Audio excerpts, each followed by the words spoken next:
eat meat, eat fish. If we can can do eat that, fish. You just can't eat fish at that cost. yeah, sure. So if we can, well, then it's sort of a personal, what is it, choice. Am I willing to pay? And then why are you discussing? Like, I didn't see Yeah. any of those points. Like, you could say, look, we could have one time in Depends a on week. how much more One time expensive. one time in a week you eat some flesh, or the other time you eat like basically vegetarian or vegan, right? You can still eat flesh, but you can't just eat it in the massive amounts that we do. Yes, that might be the case, and I think individual.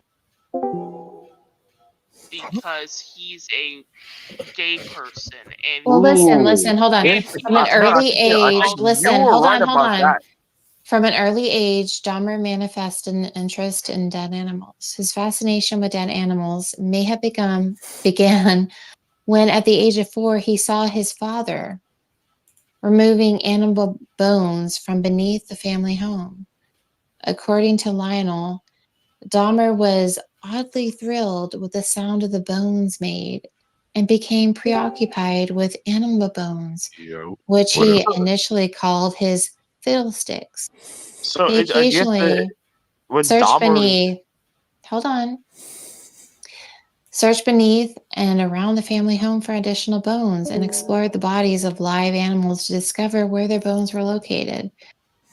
In May 1968, the family moved to Bath Township, Summit County, Ohio.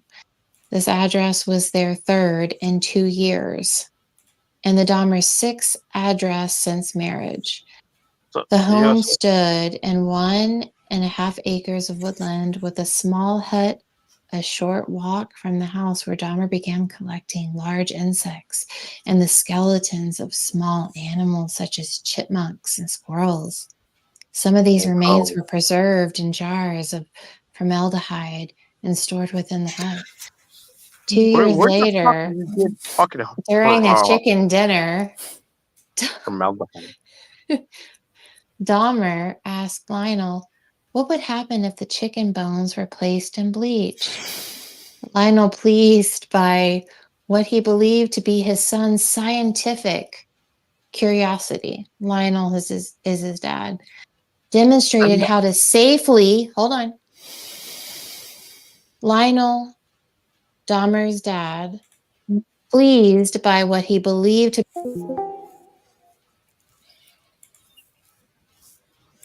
Hello. Hi, how are you? Who is that in your profile picture? I don't know. It's AI generated, I think. AI generated old lady.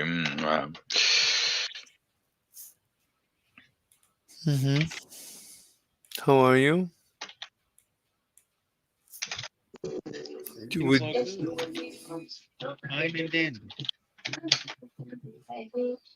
Would you like?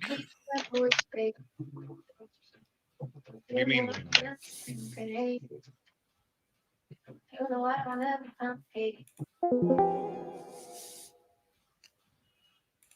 Hello.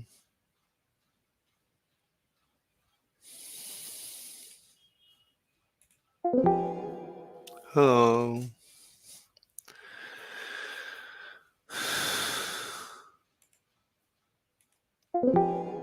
Hello. The Chinese response, I think, could, and as with all these types of things, is most fairly weighed against what the likely response would be from any other country. That is the only way to really kind of get some sense of positioning on, where all these things fall. I also think in general, China's not as bad. I don't think China is as bad as you would think it is. Like, obviously, you can't go. Hello. What's up? Or do you not understand? What's going So, like, on? What are we going? What, are we talking about Trump? Yeah. Okay. I was I came in here like LARPing for like 2 seconds, saying like "fuck Kamala," and then JR got a little upset, and then I told him that You did get a little upset, just a little, I'm upset. chilling. Yeah, no, just a little upset. But then I told you that I actually, a tad upset. but then I told you that I actually voted for Kamala this morning, and then we came to a peace. Hey, what do you guys think of the? Vote. Oh, okay. What Wait. do you guys think of the Iowa? What do you guys think of the Iowa poll that came out? What does it say? Only thing I know about Iowa is Iowa has. So I know states based on folk. Iowa has 6 local Bengals colleges. and Browns. Yeah. Okay, great. Right? I appreciate it. No. Yeah, chunky build. Big It's like those body like and construction people. muscle mass. Let's say muscle mass instead of chunky nigga. Yeah. Hello.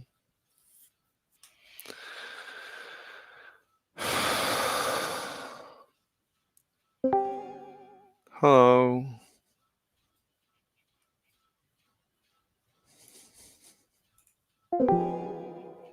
Is that Hello. you're putting your fate in the hands of the government. You have no way to protect yourself, really. Yeah, they're pacifists. Not respect the Amish, but it's like, oh, a lot of people are like, oh, but when the collapse happens, the Amish are going to be set. It's like maybe they're just going to get like enslaved. Maybe somebody's, maybe they'll be Islamified or their heads chopped off. It depends when the collapse is, right? Yeah, I think they'll be fine. Maybe. Hey, AW, is this your room? Yeah. We were supposed to debate. Who the hell are you? Mr. Slave. We decided to debate. I don't know who you are. No, I'm talking to AW. No, I'm just laughing at your name, dude. Are you like from South Park, Mr. Slave? Related to, yeah. Are you like a gay bondage person or something? Not really, but close enough. Yuck. Yeah, who are you? AWS, who am I? I'm Mr. Slave. That's my channel. I don't know who you are. Do you when did we supposedly agree on something? Do you have a YouTube channel, right? I have many. You discuss philosophy of forgot his name.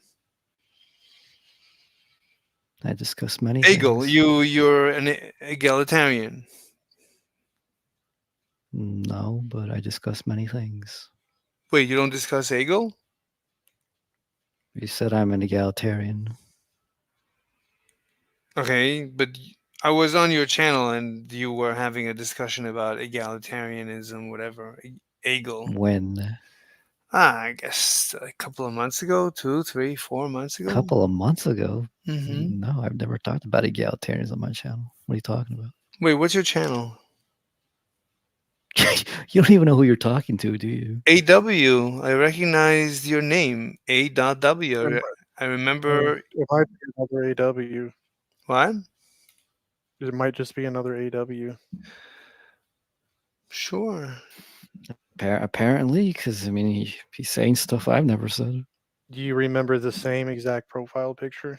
Look in his No, profile. It says AW_Hegel.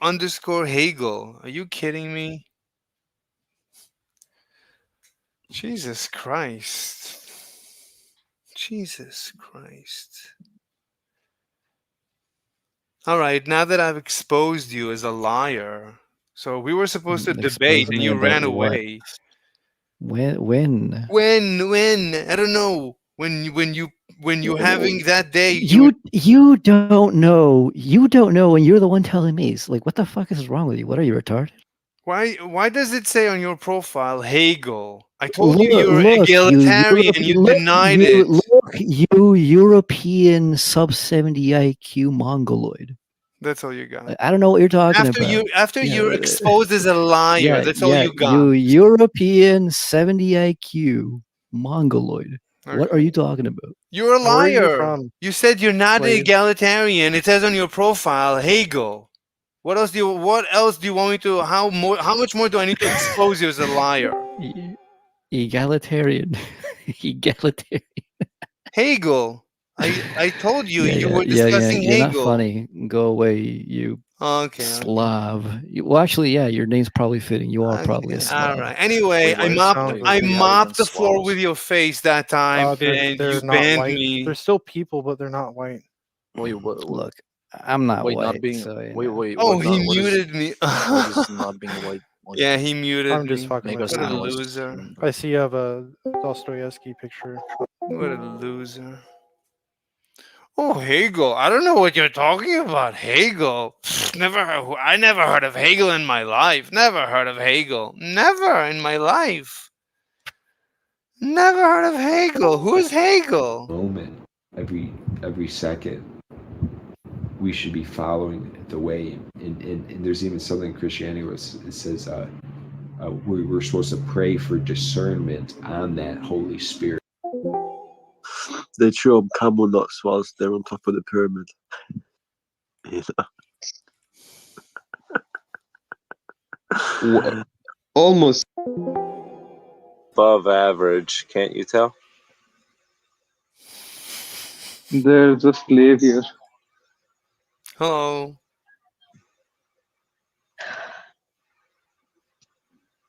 I see that. What's up, Mr. Slave? Hey, what's up? It's cool to advertise. Are you taken? Wait, so you say God is not real? We got an average girlfriend in here and a taken person. or claimed, I guess, or whatever. Anyway, you want to debate your proposition? God ain't real. Prove me wrong. LL. Yeah, it's not like a debate. Are you a Christian? It's an assertion. What Yeah, do you mean? are you? I mean, you believe. I mean, I'm assuming you believe God is not real, right? That's your personal belief. Well, Parth spent a good amount of time here demonstrating that a God does exist, right? Wait, who's taking the position of the proposition of the room? God is not real. Yeah, the room is. What do you mean the room? Just Who am I having a discussion with? Well, you could be having a discussion with anybody in the room. What's your position? And I will hear positions to prove God is real. Oh, okay. So why if you agree with the room No, I that he's agree. not real, Well, I that's agree. that's you can talk about that too. Okay, so I think God. Well, depends on the definition. So, but what's your position? Your position, God is real. That's basically your position.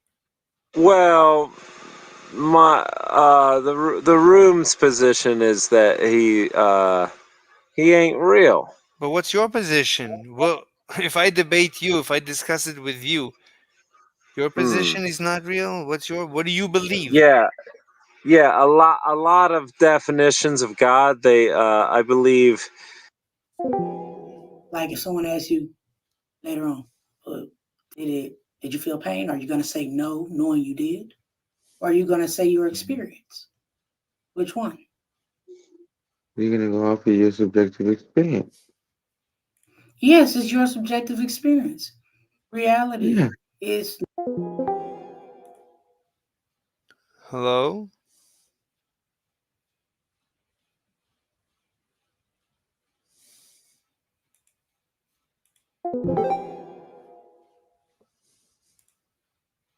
Hello?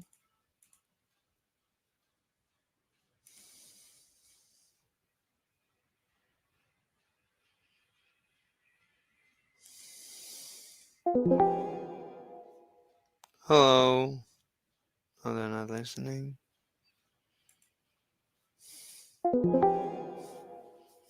Hello? Hello?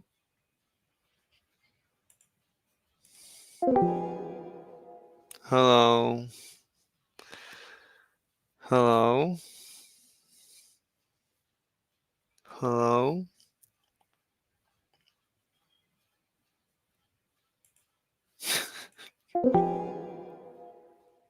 Hello?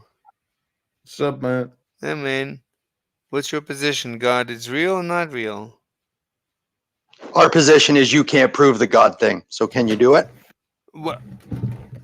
I mean, it depends on the definition. Your position is that it's Do impossible. you believe in a God thing? Well, it depends on the definition. I mean, what is the definition? So then you can either prove or you can't prove the God thing. Which is it? But we need to define the term God. Yeah, so our burden here is that God ain't real, prove us wrong. So we're taking on the burden of you not being able to prove it. So can you do it? It depends on the definition. Wait, how do you like? We need to define the word God in order to have a discussion. Like That's your burden. So define the God thing and prove that it exists, or admit that you can't. It's that simple. No, it's not simple. There's no burden.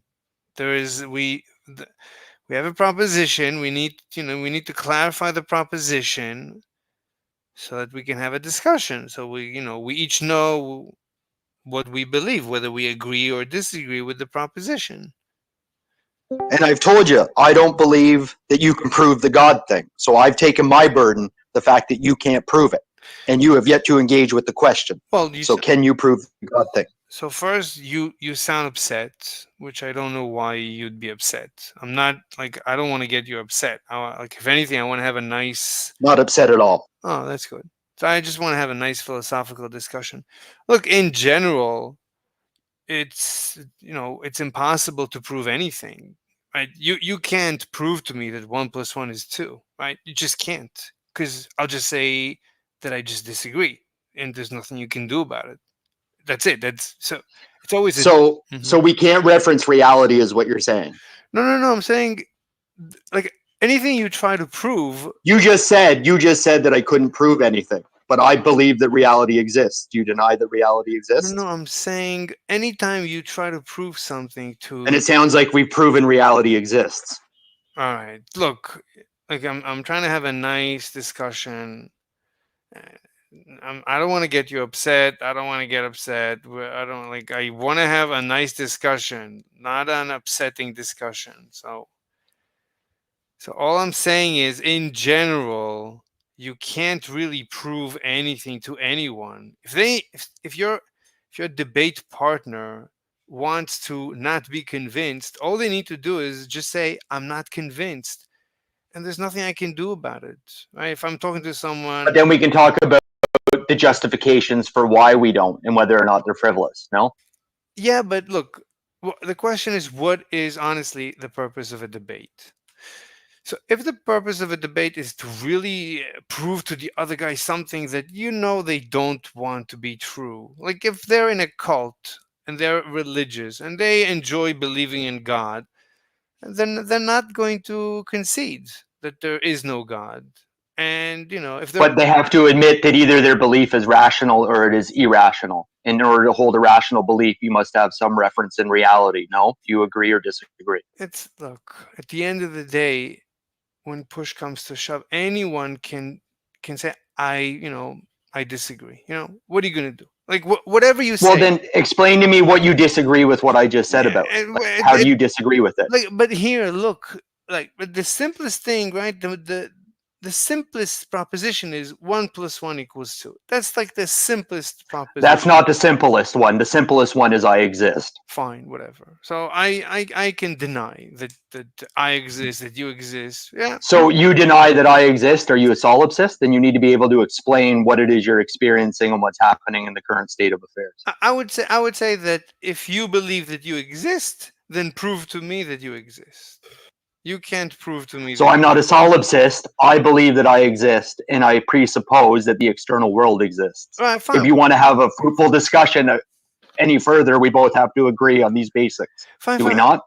I don't know. The point is that it's if the other guy No, you keep saying that you can just reject it, but if you're going to reject it, then there's no point in even having the discourse or conversation. I know. What I'm trying to say is the question is this is what I've discovered after many debates, that many times I've won the debate, but the other guy says, no, you didn't.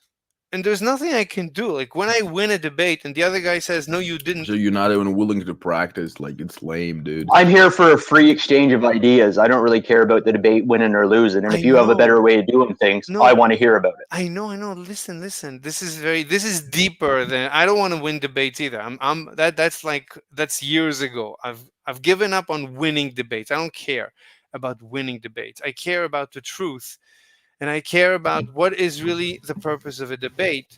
So like when you say, prove to me this, prove to me that. So the question is, do you really want me to prove it? If you really, really want me, yeah, we can have a discussion. Maybe I'll succeed, maybe I'll fail. I can try. But to really prove something to you that you don't want to be true, then, I'm not going to succeed. But so that's what I'm saying. So proof, the word to prove, I can't really prove anything. I can prove to myself, and I can have you prove to Mr. me. Slave. Yes. Mr. Slave, do you believe that reality is real? That reality is real. I don't know. I honestly don't even. Yes. I don't even think that's properly posed logically. I don't think it's possible for everything that exists. Correct. That's a tautological statement. Yes, because we're referencing reality, are we not? No, that's nothing to do with that. That's just the nature of English. Like if A, then But this A. is why we're trying to be specific and add clarity to our conversation. And you're just saying I can reject anything. So I'm trying to find common ground to move forward, which is the point of the conversation. No, I have common ground. You just said, can I prove something? So I just told you in my experience, it's honestly, it depends. Are you open-minded? Do you really want me to prove, or is it like, do you want to play chess? Because in chess, it's clear who won. But in a debate, but this is why. So it's just like your original question. What is the God thing? So we have to seek clarity on any topic we're going to discuss, though, before we have a discussion. Sure. True or false? Of course, yes. And but that in itself is actually impossible. So again, so you're saying it's impossible to reference reality, is what you're saying? No. I'm saying it's impossible to get clarity. Get absolute clarity is impossible. So like, are you having a discussion in a Discord room right now? Sure. I can look. The question is like, no. Well, you said that you could deny it and it's impossible, and I'm referencing reality in our conversation. Yes. So look, I am proving something to you. Yes. So, but there's two levels at least of proving something to me. There is, well, because now you're getting esoteric. All right. So like, let's keep to what's real. That's why I asked if reality was real. So look, I honestly that I don't think that statement makes sense. For reality to be real, that I don't think that's possible just because of the English language. Well, again, now you're becoming esoteric, right? You understand the difference between addressing the current state of affairs and adding this esoteric layer to it. No, is reality real? So I mean, what do you? What like? Is reality real? I honestly, how would I test? Like, if I wanted to give you an honest answer, I don't know. I don't know if reality is real. But like, what is the test I need to? Can you rub your ass into your seat right now? Can I rub my ass into my? You feel that tactile sensations of your ass. Am I real? You're now proving reality is real. Am I real? Like, I can touch myself. You don't have I can to feel myself. Look, we I can see myself. Right, Am so I real? Yeah, so we can agree that. Right, I asked you for a test. So if that is your test, if I can touch something, then it's real. If I can see it, then it's real. Right? If you're asking me, right? If you're giving me the tests, Yeah, let's make it as simple as that, right? What? Yeah, let's make it as simple as that, right? I can touch this. Yes. it's real. Yeah, right? fine. So I asked for a test. He asked me, "Is reality real?" I said, "Okay, what's the test by which I can confirm or deny?" I don't know. I don't know what you mean. I just said you're sitting in your seat and you're getting a textile experience of reality you're interacting with. Therefore proving reality is real. That's fine. So you're saying touching makes it real. Okay, then the things we touch, if No, we're talking the experience. The experience is what makes it real. well, but so any experience, I guess you Are you mean. denying the experience? I'm not denying anything. I'm asking you questions. I'm trying to understand what, like, I'm trying to have a discussion with you. I'm not denying or not denying. I'm just, I'm honestly trying to have a discussion. So you're saying that experience, like touching, seeing, like the senses, that is what makes something real. Okay. No, I would say it's a second feature of something real. Yes. What do you mean second? So No, well, we're talking about distinguishing things that are real from things that are not, because he's saying that we can't prove anything, and I'm demonstrating based on our presuppositions that we can in fact prove something. if we agree, it's like it's a social agreement. If we have an agreement, like if we have an agreement to have a chess match on some online platform, then we can definitely know who won because the platform gives an answer. But if we have a debate and at the end of the debate I say I'm not convinced, then then the proof, you could say the proof failed. Anyway. But do we want to deny our basic presuppositions that we've already accepted in order to engage in the conversation in the first place? Because in order for that, then you have to justify why you're rejecting the presuppositions. I'm not rejecting anything. What are you talking about? I'm not rejecting. I'm not taking any position. I'm positionless. Well, I was talking to Mr. Slave about this, and then you jumped in. So you are taking a position when you enter into the conversation. And we're back on to is reality real? So basically, let me understand it clear, right?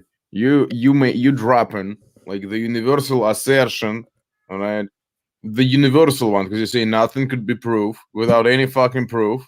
Then you like fucking acknowledge that you're ignoring all philosophical basis, right? Logical conclusions, like empirical observation, like, oh, Durhura, I'm stupid. The fuck, man. What? What's the question? Was that directed at me? I don't No, know. I'm asking Mr. Slave, right? Come on. He's saying nothing is real, like he's dropping this shit, right? I'm not taking any position. Why are people claiming Well, I'm you just a sub slug, like Lenin. He was You've eclectical taken to the the core. cynicistic approach, and you said I can reject absolutely everything. So we're trying to move past that. I'm not taking that approach. You asked me, can I prove something? And I told you, well, if like when I don't know if I can prove. In general, Esoteric cynicism. Do you know what esoteric cynicism is? Like, this is what you're approaching on now. So fine. So when you asked me, can I prove? So the answer is, I don't know, because you might be someone that doesn't want the proof to work on them. So there's nothing I can do. If at the end I have given you the basic presuppositions in order to have the conversation, and yet you're still trying to reject them. So can we move past this? I'm not trying to reject. I'm not taking a You position. haven't even given a straight answer. What's the question? Then reality is real, and we Is exist, reality real? and we move forward. I asked you for the test, and you said senses, like touching, seeing, and that stuff. Then fine. No, the test is: are you having an experience? Yes or no? When you say experience, you mean one of the senses? I'm assuming, like touching and seeing and hearing and stuff.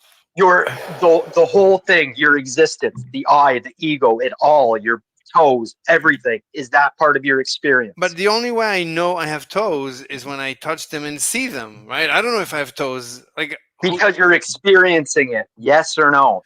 But fine. When I say experience, let's break it down to seeing and touching and feeling, right?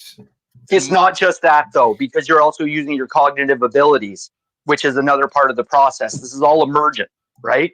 So you're being very esoteric.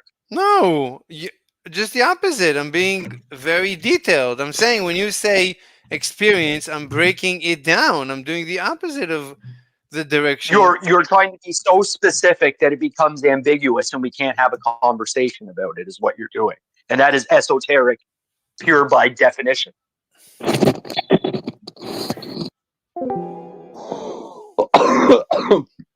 Yeah, but you don't think any of these people are actually different, right? Wait, are you Take smoking? any one of these people, swap them. I in. Yeah, Wait, the take guy any that one of them. the guy who's coughing is a smoker? What? Why do you care? You're killing yourself. Well, who cares? No, you can't. You're smoking too much. You need to reduce the. You should drop, I would say, under 1 pack a day, or go to the electric. Get out of here. All right. Don't pretend you care about me, bro. It's all good. Worry about yourself. I'm not pretending. I'm not pretending. Well, Yes, you are. No, I'm not. well, how don't you know smoking stops me from killing myself every day?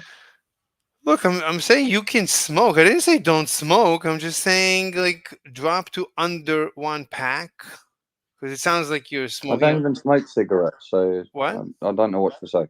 What? I've never had a cigarette in my life. Oh, then you're just asthmatic? Like you have asthma? Yeah, when I was a kid, yeah. Oh, I'm sorry. What Yeah. happened? How did you get over it? How did you cure it?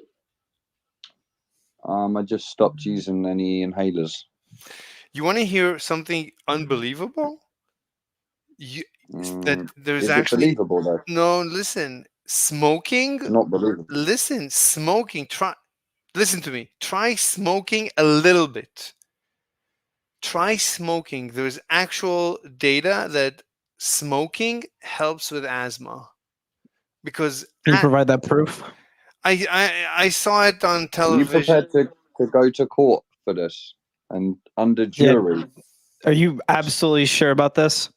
Look, I can explain to Are you willing to put your life on this, or a monetary amount that we could decide pre-court date? No, stop it. I'm just saying there's actual theory and there's actual data, and I saw it on public TV, like, I don't remember, maybe 20 years ago.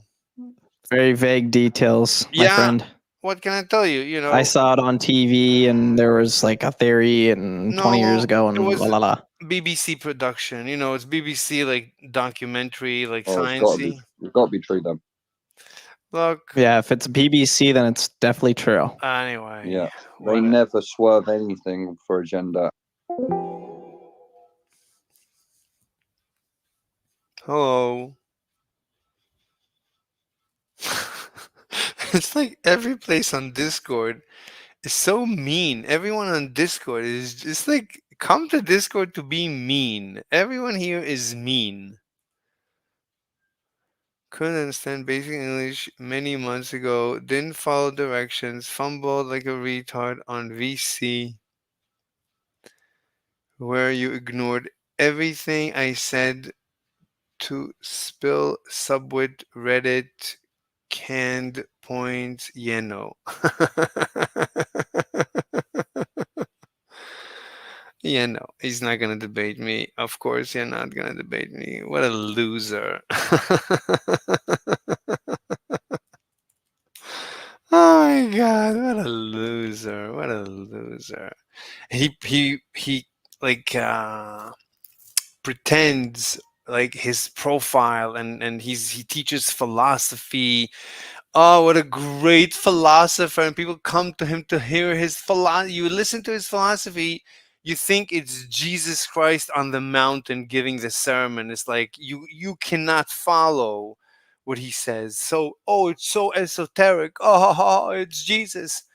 And then I had 2-3 words with him, and he silenced me and muted me, and that was the end of that. What a loser. What a pathetic little loser. Loser. You're a loser. Abortion debates. Hellos. Abortion. Religion. Hello. Them are gonna kill themselves in a day. I feel like the broad point. I feel like you broaden my temple that God dwelt in. Hello. And the thing which was such a devastation is when in Malachi, God stopped speaking to the prophets. Wait, are we philosophy or religion? Religion, fuck philosophy. It says So philosophy. in John chapter 2, Oh. like I'm just saying, Maximum, like we have answers to this, right? So you may not like the answer, I'm just giving it to you. But Jesus says to the Pharisees, he's that because they're challenging him, it says, like, what gives you the authority to do all these things? Wait. And he says, and he goes, tear down this temple, and in 3 days I'll rebuild it again. And they say to him, it's taken 46 years to build this temple. You think you'll rebuild it in 3 days? And then it says under that the disciples remembered what he was speaking of, and what he was talking about was his body. Hello, Doxy. Doxy. Hello. What's going on? Nothing is happening. Nope. It didn't work. User may be having. Can you hear me?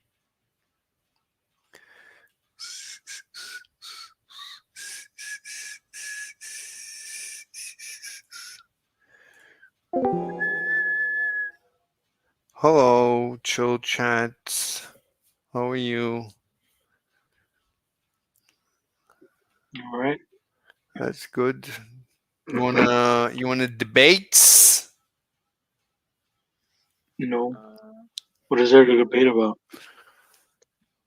The election?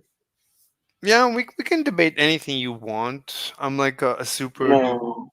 I'm like the best debater you've ever seen in your entire life. When I lose a debate, I actually admit losing a debate. Can you imagine? Yeah. I think that's called being normal. But Not on Discord. On Discord, those people yeah, don't survive. Normal people don't survive. exactly. Yeah, I can see. I just Yeah. went through basically every room, and everybody's so mean. So mean. Everybody's so upset. Anyway, Yeah. so what's your position on Israel? Are you like an anti-Semite, like everybody else on Discord? I guess you could call me that. Oh, But really? I would say more of a realist. But Wait, you're I just you're anti. well, you Mhm. well, no matter no matter what you call it, no matter what critical what critique you have of the Israeli state, I think everything is chopped down anti-Semitic. Which I find it funny, right? Because every single time, right, whether it be IRL, in real life or on the internet, every time you guys like don't hesitate at all to say everything about the Mexicans, and it's never considered to be against the Mexican people because I'm Mexican, but it just so happens that you critique Israel for one thing, and you're anti-Semitic. Apparently, you hate the whole race as a group. So that's just the stupidity of that. I think, with all due respect, No, because I mean, people here, especially on the server, they're frothing at the mouth every time. They just want to say the cartel, the cartel. Every time Mexico's brought up, the cartel, cartel, cartel. Never mind the scientific innovations. Never mind the art. Never mind the superior boxers, etc., etc. Never mind that. But let's talk about the cartel all fucking day. It's our fault. It's always the Mexicans' fault. It's just how it goes. It's incredibly stupid, but whatever. We're used to it. I think.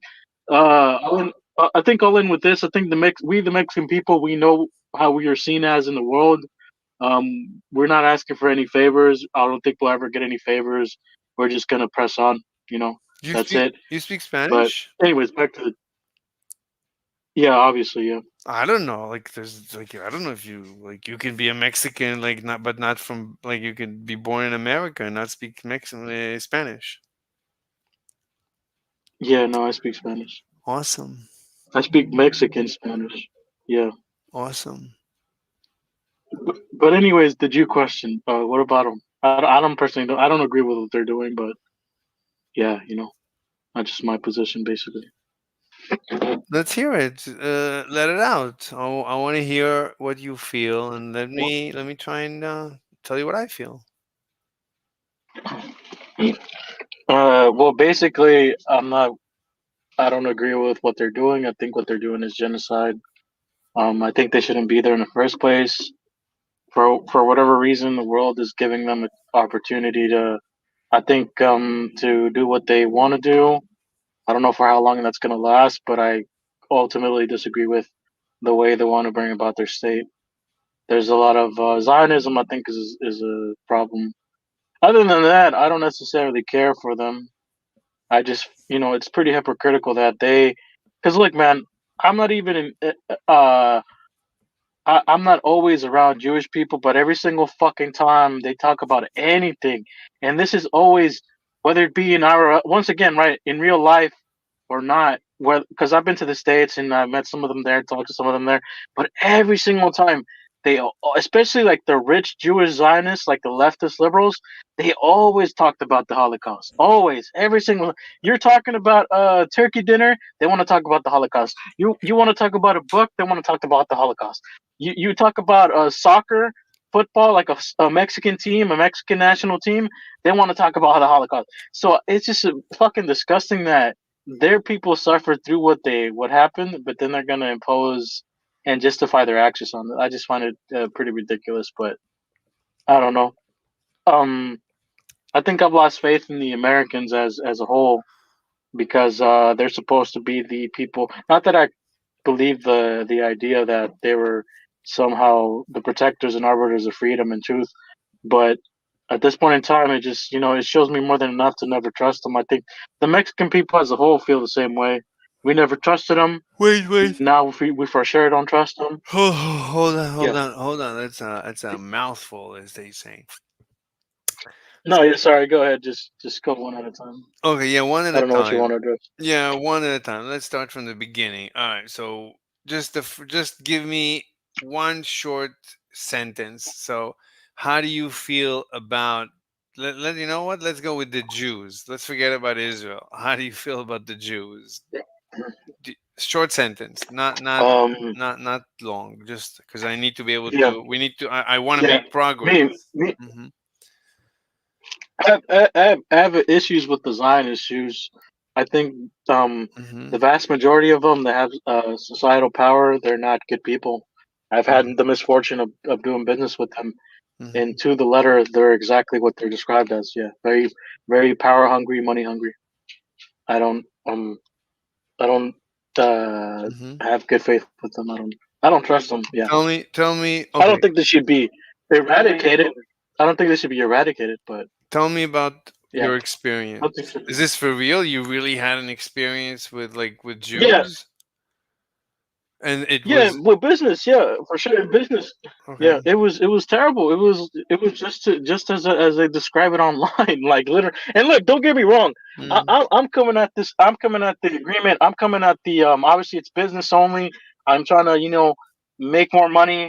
This is what I'm focusing on. I'm working on making more money. I'm just trying to create generational wealth for my family, right? Take care of my family, my future progeny, right? Um, but when I've come to like when we had to do business dealings with these people, and I found out they were Jewish, it's like every little thing, man. These guys are just looking a way to fuck you. You turn around for 1 second, these guys want to fuck you on everything, Okay, whether it slow down. be the policies, the international policies, Wait, the wait, yeah. wait. Slow down. Okay, let's concentrate. Okay. So let's. I want the details. Okay, so you had what? You had a. You're saying that. Yeah, go on. So I want to get the details. Why do you feel like it Yeah. sounds like you feel upset? You did business with someone who identifies as Jewish, and you feel these people are up to no good. Can I say one thing? Sure. It's cultural. The same thing happens with Asian countries. If you try to do business with China or with Korea, they will also try to find all the certain laws to screw you, but it's trying to maximize their profits. Same happens in America. It's just that it's not as propagated as other cultures. Let's say like this, people are constantly trying to find ways to screw you over. Okay. Yeah. Okay, but fine. Let me try and understand this deal that Mr. Viva la Mexico is describing. Okay, so what exactly starts from the end? So you had a contract and they reneged. What happened? Hi, Amber. Well, or- originally I was trying to finance a gym in the States in California. Mm-hmm. So, long story short, the guy I had to deal with was a Jewish person, and this guy, right off the bat, just disliked the way I spoke to him. I don't know what the fuck his problem was originally because I never really said. I mean, in a professional setting, I'm straightforward. I'm like, this is what I want. This is what I need. How do we get it? How do we figure it out?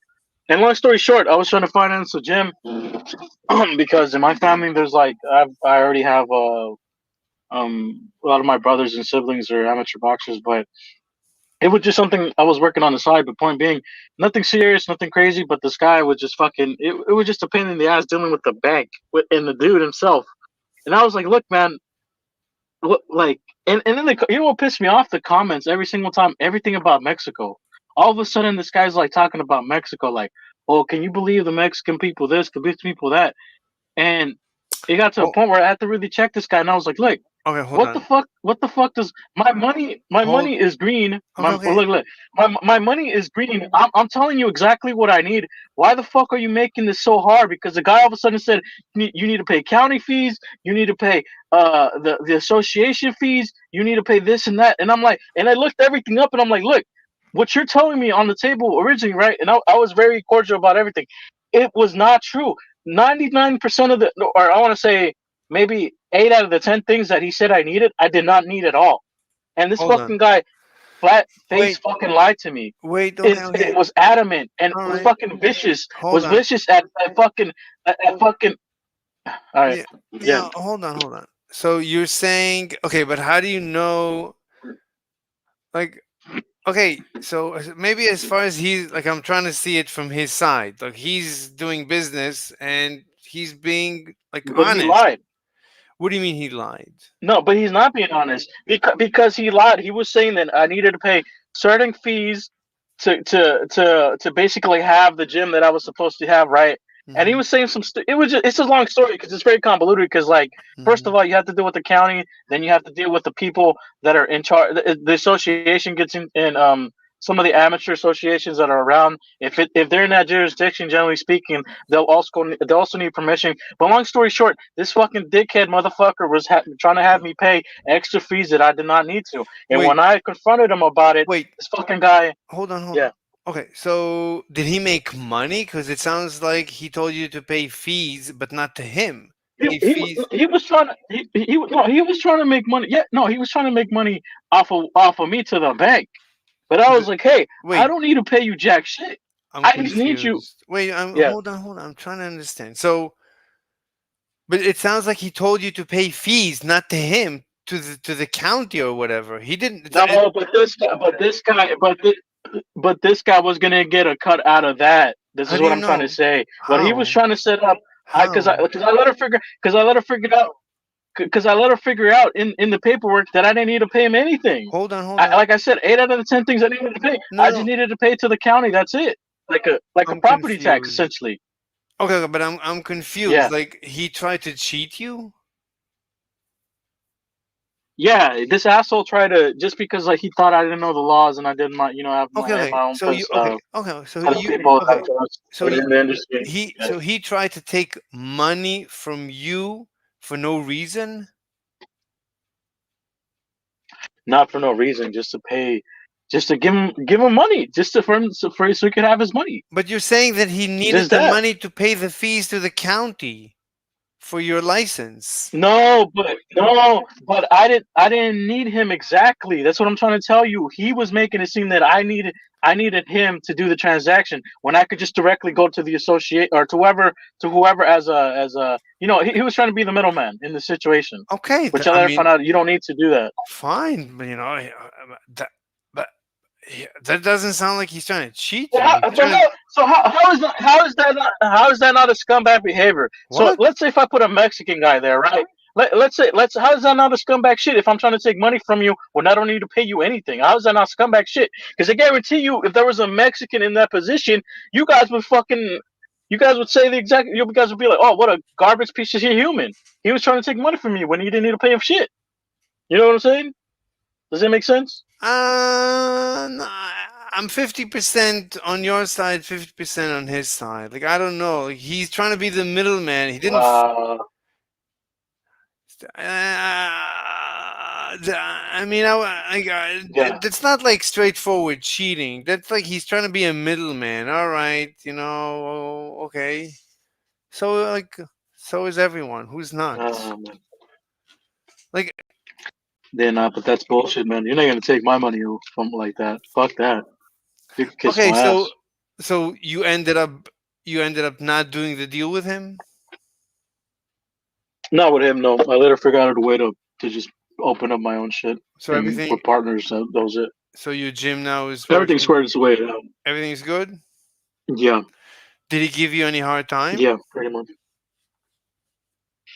No, not after that. So not after I told him. Not after I caught him in the lie. So you because broke. once again, this guy always had fucking Fine. smart comments about Mexicans. That's the thing. That's the thing. I was just like, hey man, what does it have to do with?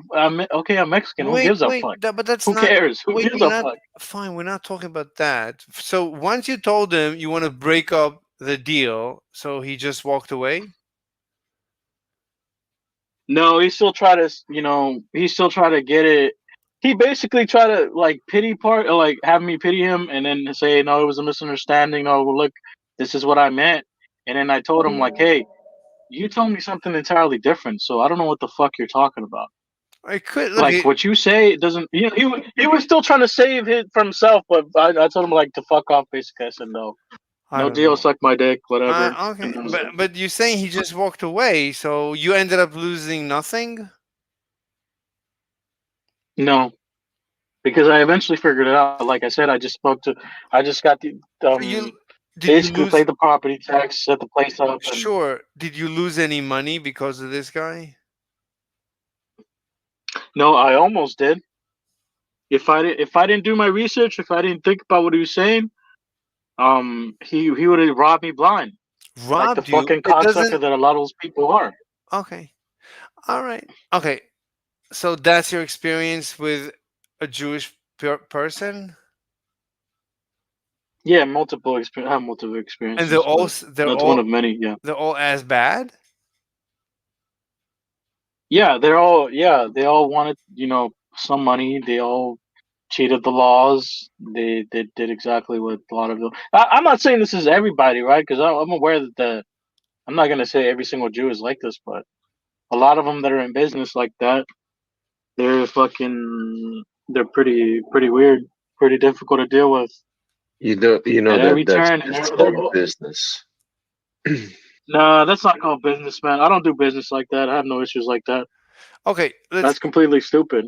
So okay, all right. I don't know. Look, I personally never heard anyone complain about Jews like this. I honestly don't know. I mean, I don't have a position. But why is it complaining when I'm just telling you exactly what happened? I have the right to be pissed off because, like I'm not. if I did not do my research, this guy. But I would feel the same way about anybody in that position, whether it be a fucking black guy, a fucking Asian. I don't give two shits. A Russian, I don't care. I'm not judging. I would feel the. But let me say this. But let me say this. But why say that though? Why say it so? Oh, well, I don't know why you feel about these people. I'm Fuck not that. judging. Anybody that fucking tries to take my money. Okay, but let me say this: if anybody that tries to take my money or tries to take everything I worked so fucking hard for, I'm not gonna just let you have it, guy. I'm not judging That's what I'm you. saying. I'm not judging. What's so crazy about that? I didn't Okay, say. then. But why phrase it like that? Because it's almost as if you're saying that the Jewish guy. Oh, what'd you do? What'd you do to him? He said, well, why do you speak to him so very bad? He wanted to take your money. No. What the fuck would you feel if I tried to take your money? No, I'm not. What are you talking about? I'm not taking a position. I don't know enough. I'm not taking a position. I'm saying I never heard anyone. Okay. I never heard anyone complain about Jews. I never actually asked anyone if they have complaints about Jews. So I don't know. I don't know any Jews. I don't have a position about Jews, and you're the first one. So I'm like thinking, okay, that's the first one. It's a maybe I should go around and ask people. I don't know how this is the first one. For me, I never had a. I don't know how the fuck this would be. Yeah, for you. I never talked to anyone about Jews. Like, why would I care? I honestly don't care about Jews. Anyway, so Yeah. the next question is: so how do you feel about Israel? I don't care for the state. They should be moved around, I guess, if it helps the situation. But I just don't know. Wait, I think they're very adamant at staying there because they want to fulfill some stupid ass prophecy. Yeah, either move them or give them Move some them? territories elsewhere. I knew America. Wait, Yeah, wait, America at one point in time wanted to give them a piece of the land. wait, you They want chose to be there. wait, you want America to give the Jews like a state? What do you mean, a piece of America? Well, it's not out of the ordinary. There's plenty of people that had come over that they essentially did exactly that. It happened with the Dutch in America, the Germans. Okay, Everybody's pretty much not necessarily a state, but there's plenty of free land that they can use and make their own town. I mean, technically speaking, they could just go to New York. There's a lot of Jewish people in New York, from what I remember. So okay, a so lot of you. other countries try to give them land. Mhm. Because I don't think there'll ever be a two-state solution, especially now. They hate each other too much. They're going for the kill. They're trying to finalize the situation to make a greater Israeli state. So I think they're not going to stop until they either kill everybody or or until they do enough damage to where then it's like they're the only ones that can rebuild the area, but they'll probably be given the rights to build the area. So yeah, I don't see why the fuck you would There's no way. There's no peaceful solution now. I think it's too far gone. Really interesting. Yeah. So all the knowledge you have I think about people are too dramatic. How dramatic? How? Because you're looking from a perspective of desperosity that doesn't understand business because you're still young, and you are looking from the perspective that you don't understand the religious part because let's be fair, none of us cares for religion. But And on they top of want all it. of But this, they want their wait, state wait, wait, wait, wait, because of some sort of prophecy. But some wait, I sort of let you prophecy. finish. I'm not speaking I'm not over as young you. as you think. Oh, go ahead. Yeah, go ahead. Right. On top of all of this, we have two facts that are extremely important, which is if for example they went to Mexico and they said this, everyone there has to be part of crime life, and the prophecy tells you that if you stay here you're pure. Would you at least try to understand their point, or would you just straightforward go against it? Go against it. Why the fuck would I stay in the? Why would I do that? But again, it's the same thing I that don't they think. believe in the prophecy. But it's you know that this is exactly what they think. They think that everyone wants to get them. They think that they have to stay together, and if they stay there, at least God will protect them. It's the exact same thing. I'm just reverting the roles and putting your culture. I'm not saying that I agree with the genocide or any of these things because I don't. I find that it's extremely irresponsible and unmoral, and the list goes on. Do you understand now? No. Wait, let me. You have Okay, to start I know. looking wait, at people's from their own wait, perspectives. Veronco. So who respected? But what question? So who respected us when all we ever wanted was to take care of our own families and respect our boundaries and our borders? Who the fuck respected us? Because as far as I remember, America stole our fucking land, and they won that war. They won that war specifically because of what happened there. But who respected us? Why the fuck should they be respected? We Listen were to me. screwed over a million times over, even to this day. You have no idea of the history and the culture. See, what you say I do. only applies to I them. do know I the don't understand the culture. favoritism. No, but you don't, because you don't, because if not, you wouldn't have said that. That's completely ignorant. But why is it that they respect them? For Can you what let reason? me explain There's it? nothing. They never. History. Other countries in the world have never respected us. So why the fuck should we respect I don't them? agree with it. I don't agree with it. But I can tell you why. When you guys got screwed over by America, the thing that you guys didn't do, and this is part of the horizon, right? another chunk on the spectrum. Hello. Yeah, I mean, Yeah. hello. How are you? Good, buddy. How are you? Okay. Are we talking about God? No, we are not Muslims. Go away. No, we're not. Wait, it says God talk. Wait, if Yeah, you we're- are you Muslim, Mr. Slave? Miss I B is. I don't. I identify as an atheist. No, I'm not. I'm not a Muslim. I'm a Christian. That you're always in the Muslim VC.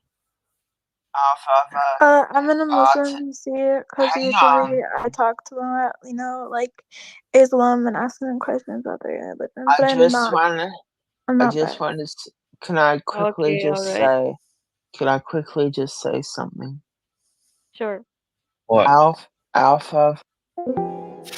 Okay. حياكم. Yeah. Hello. Hello. How are you? I'm okay. How are you?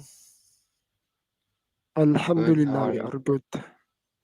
Alhamdulillah. So, what do you? Welcome to this room. Thank you. So, what are you guys talking about? Miracles of Quran? Yes, about miracles of Quran.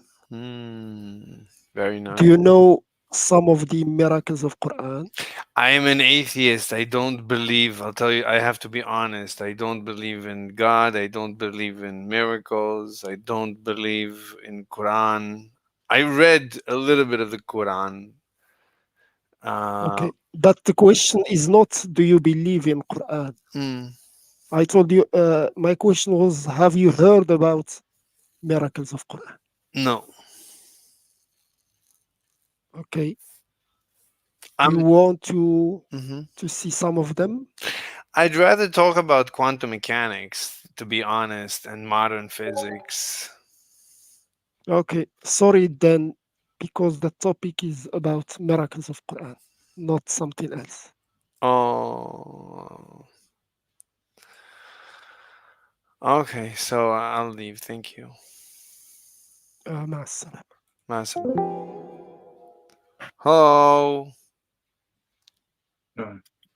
Hey, what's up?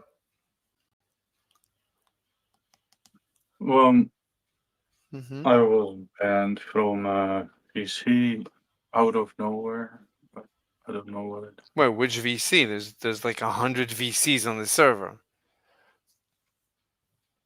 Which one? Was the VC? Hmm? Was the VC from? It doesn't matter. I mean, everybody's banned. We're all banned. Everybody's banned at one point. Like if you're on Discord for more than 2 minutes, you're getting banned. It's like Discord people ban everyone. We all ban each other. When you have your own server, you'll ban people. You'll see. You'll have no choice.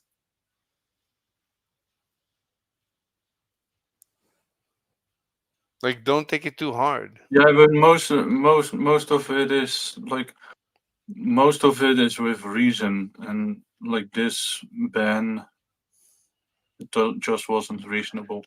If it's a big VC, then they're gonna ban people because not because of bad intention. It wasn't a business. It wasn't a big VC.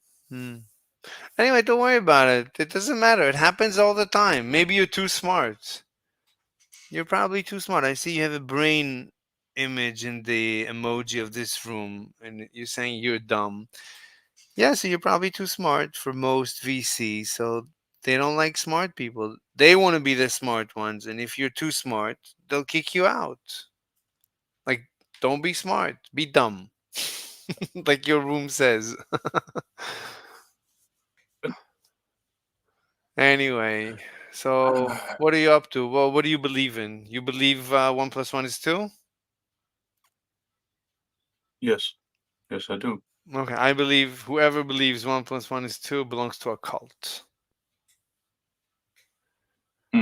You belong to the cult. You're like all those people that believe in the conspiracy theory that 1 + 1 is 2. What do you say to that? Why is 1 + 1 2? I don't believe 1 + 1 is 2. I believe it's a conspiracy theory. It's a No, but conspiracy. It's why would 1 + 1 be 2? Oh, so you don't believe 1 + 1 is 2? No, that's not what I said. I'm just Oh. asking, Uh, why would it be 2? I mean, there's reasons to say that it's true, and there's reason to say that it's not true. It depends, depends on your position, depends on many parameters. But in general, there is no in general. Sometimes it's true and sometimes it's false. But what is 2? That's a good question. What is 1? It's a word. It's a word in English. These are words in English. And English is a social construct. It's an evolutionary product. It's a product of evolution. Well, why do you say that? I mean, that's what I believe. I believe that we are all products of evolution. You don't believe in evolution? Is that belief based on reality? Yeah, I mean, it's based on evidence, It's a scientific theory. Darwin gave us evidence. There's a lot more evidence since Darwin presented his theory. So at this point, evolution is it's a very well substantiated theory. You don't believe in evolution? I do believe in evolution, but I also think that there's many instances in which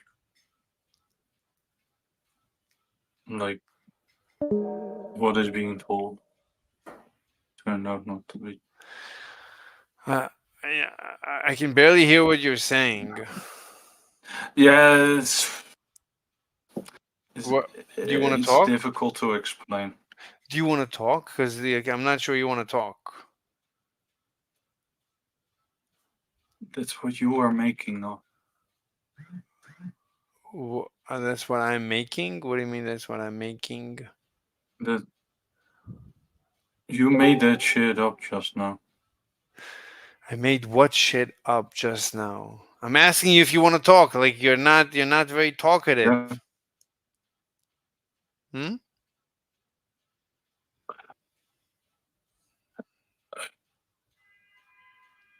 What's going on?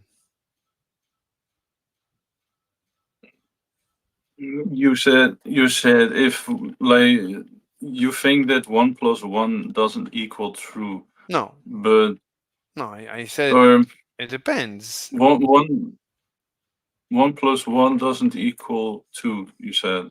It So depends. I'm part of. I said it depends. Sometimes 1 + 1 is 2, and sometimes it's not. It depends. Like 2 clouds. If you combine 2 clouds, then you could get 1 cloud, 1 big cloud, maybe even 1 small cloud. It depends. And maybe the 2 clouds could disappear. You can combine 2 clouds and have no clouds. You can combine 2 clouds and get 3 clouds. So it depends. Like usually when you combine 2 things, like 2 particles, like 2 iPhones. If I have 1 iPhone and I go and I buy another iPhone, now I have 2 iPhones. But if I take a droplet of water and I add it to another droplet of water, I just have 1 big droplet of water. I don't have 2. Like I used to have 2, now there is 1. You weren't the biggest at math in school, were you? Didn't steal his election. Where's the proof? Where's the proof? There was dead people voting, dude. Come on. There's not dead people voting. Yes, there is. There's proof that there was dead people voting. There's a New York style pizza joint in Hello. Melbourne. Yeah. Hey, what's up? Hi. Hi. What are you guys talking about? You're Oh, nothing much. Just anti-Trump? I mean, I am, but we were talking about pizza. Pizza? I love pizza. Pizza is the most delicious food in the universe. I agree. Like I can eat so much pizza. You cannot believe how much pizza I can eat. Endless pizza. And then ice cream. I love pizza. So, but I never tasted pizza with pineapple. Never tried that. People always say, like, people always have positions on pineapple pizza. I did have pineapple fried chicken. Now that's delicioso. Like, you cannot believe. I tried pineapple pizza. I didn't like it. I Oh. tried pineapple and ham, pineapple and bacon. I don't like the pineapple part. It's just pizza is not a sweet thing. Right. You know what I mean? Yeah, I can imagine that it doesn't make any sense. But pineapple with fried chicken, like there's a Chinese, like I once had it in a Chinese buffet.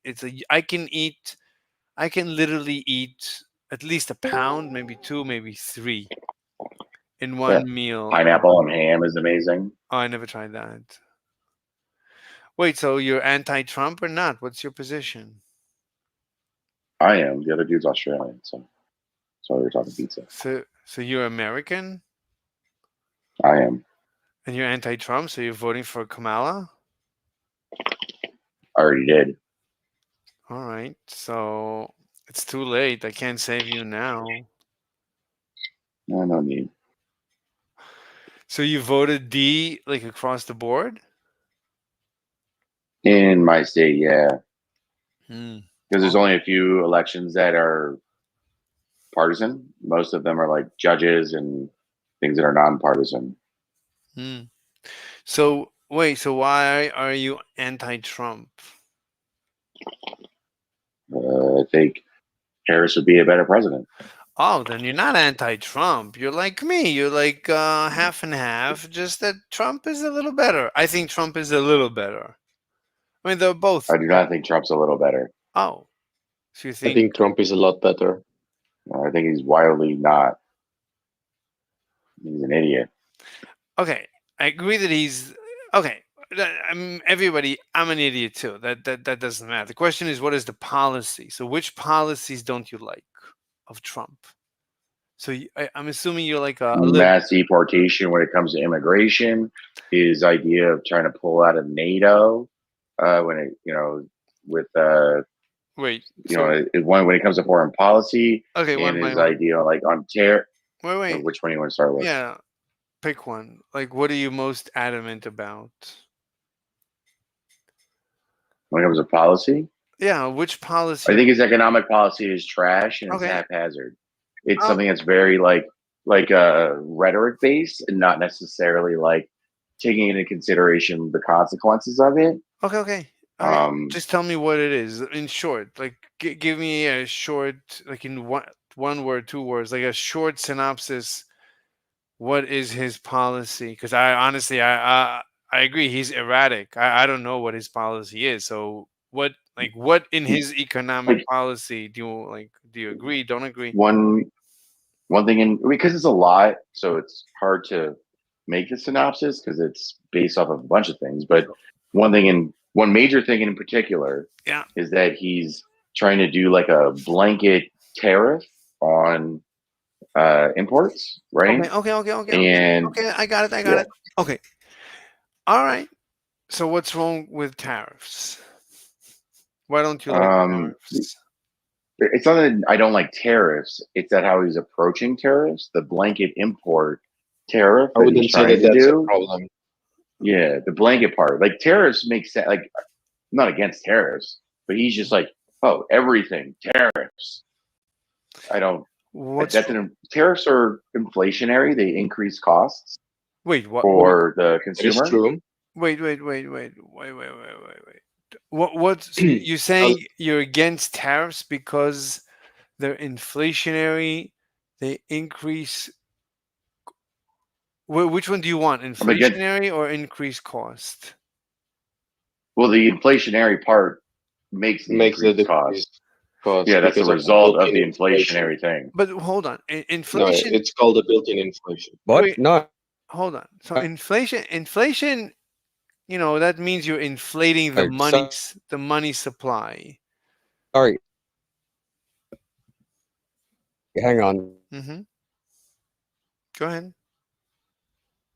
Go space. Sorry. I think Optimus Prime is struggling. Hang on.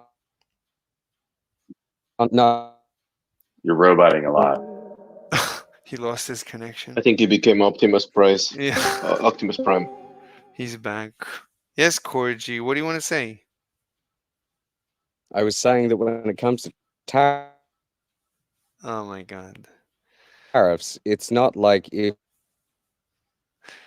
Corgi, you gotta fix your audio and your connection. Jesus Christ. Wait a minute. Look, inflation implies the inflation of the money supply, which I don't think you can do with the way that the U.S. economy works. Like, the government cannot print money. The government can only borrow money. So you can't really have inflation. Right. But that's one way to do inflation. Another way is to have policies that increase like prices artificially. Wait, hold on. I don't think you can have inflation in the current U.S. economy. I don't think it's possible to have inflation, not long term. I mean, the government can borrow money, but it's limited in how much money it can borrow and give to the public. But that's not what we're talking about now. I mean, the only way inflation is about the value of your currency, right, and how you can spend it. So if you, like you said, if you influx a bunch of government money, well, the value of that money doesn't it goes down, right? And the same thing with like with tariffs.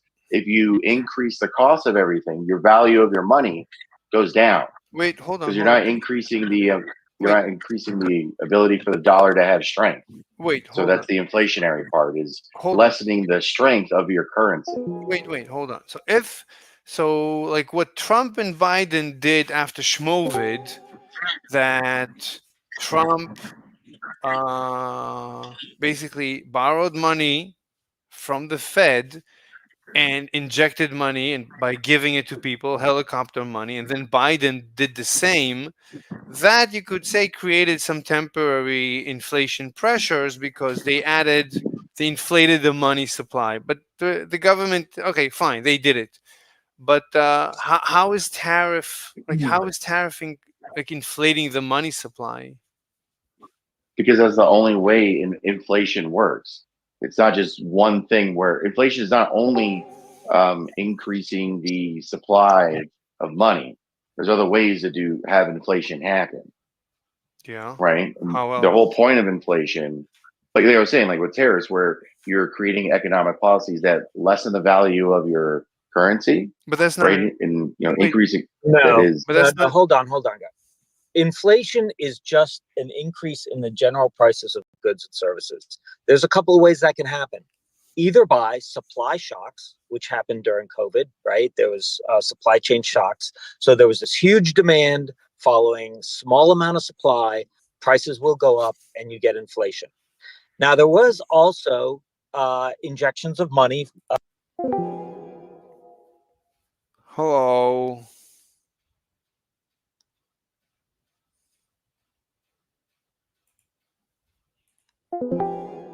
Every part of the world comes to Los Angeles. Just so Most enjoyable party of Koyana. I think that's what. Hello. Hello. Hello. Paperwork, and also the fact that you are illegally.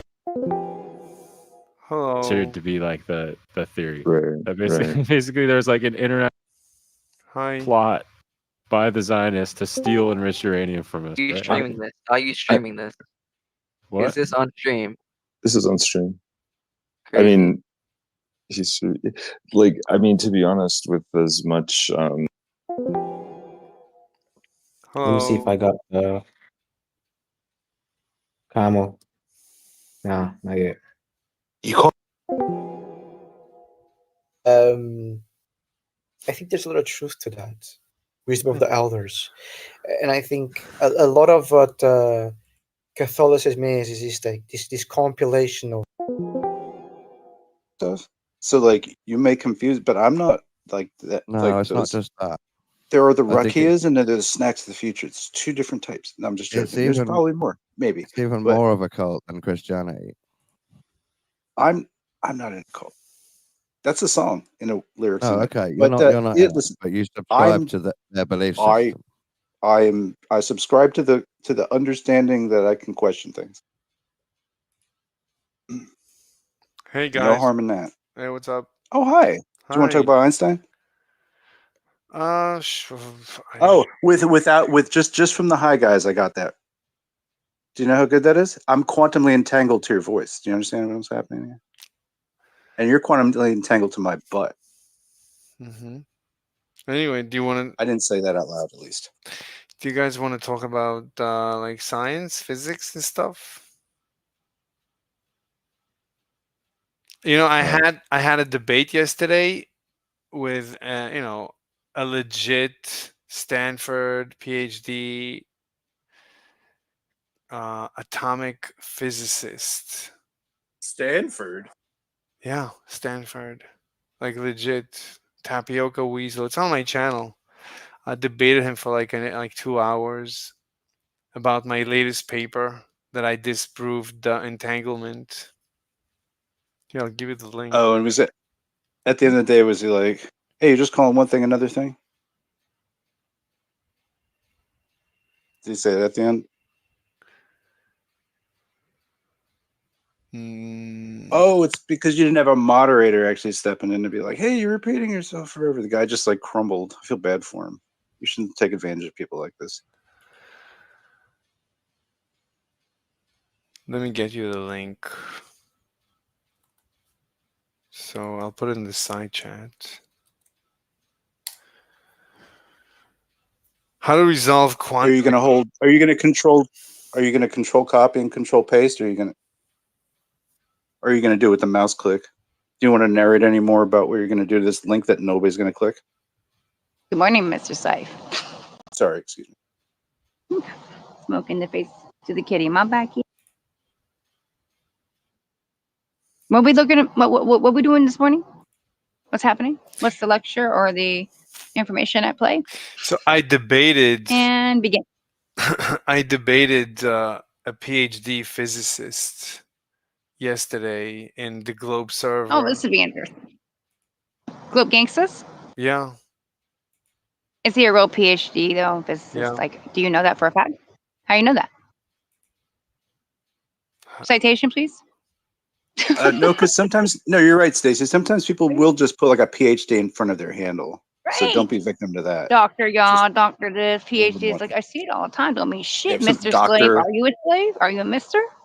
I don't know. Some mystery. Mystery. Robotically. That would drive me crazy if you got taken advantage of like that. After the laughter, Right. I would be like, "That's wrong. That's so wrong. We need to stop." So what was the debate? What did you win? Did you have something to say pretty good? I mean, he attacked me personally. So that's Oh. basically, that's when you know that that's the best indication that you mop the floor with his face. That's when he starts going after you personally. Like when you tell him Well, that you're honestly trying to understand what he's saying and he says that you're not being honest and stuff like that. Mm. And when you well, not saying you're honest isn't really like putting you're you hiding down. or whatever. Yeah, I don't really think Just that's trying to putting you avoid answering down. something directly. Like you'll do it like 4 or 5 times in a row with like multiple people asking you the same question, and then pretend like you're being attacked. I hear you, man. Some people are total assholes. That guy, man, you totally won. Good job. Mopped it. Good job, Mr. Slave. Clean as a whistle.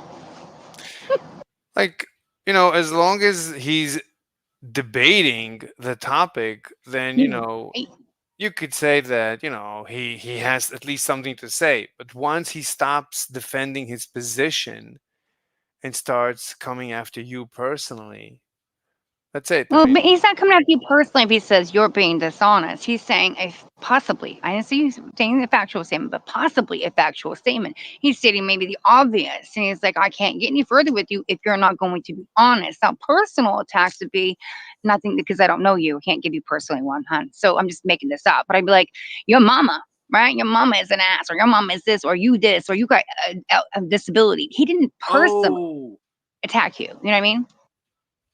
You know those mama jokes and stuff? He didn't personally attack you. He just said you're being dishonest. I don't take that as personal insult attack because, honey, I hear that daily on here on these servers. You know what I mean? You got to just kind of go, okay, whatever. Or you show you're honest. You show it to them. You prove it to them. If not, then you're just kind of go, okay, shake your shoulders off. Shake your shoulders off. Anyway, so as long as he was Right. as long as he was debating the topic, then you could say that he's trying to Right. defend his position. But once he stops trying to defend his position, and every time you try to make a statement, all he does in response is come after you personally, then you know that he doesn't have anything, and that's the best indication you could have that you Did I not won. just hear this? Am I on replay? Yeah, you just said that.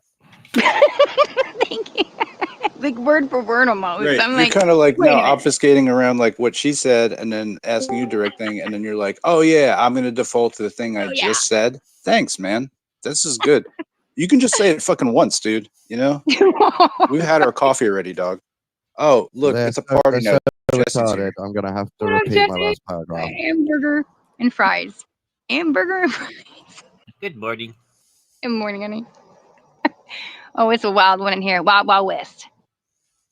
Hey, Mr. Slave, look at this image. What do you feel when you see this image? Oh no, I gotta I- see this.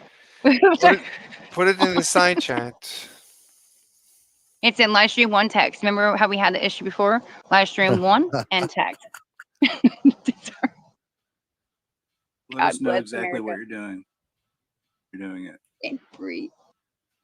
Thing. Live stream 1 text. Maybe a paper, Don. Do you have I'm gonna spit my coffee out. I gotta stop laughing. a like papers, Don?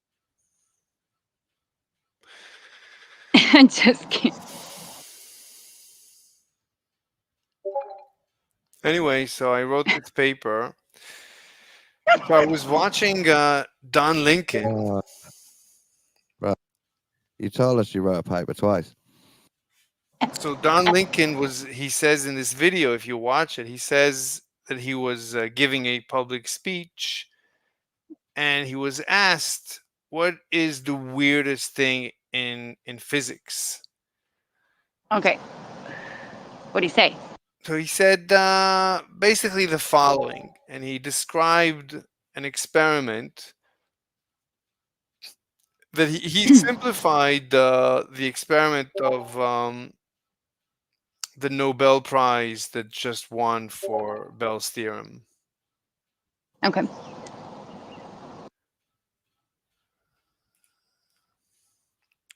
So he simplified it. Yet, that's the weirdest thing he's seen.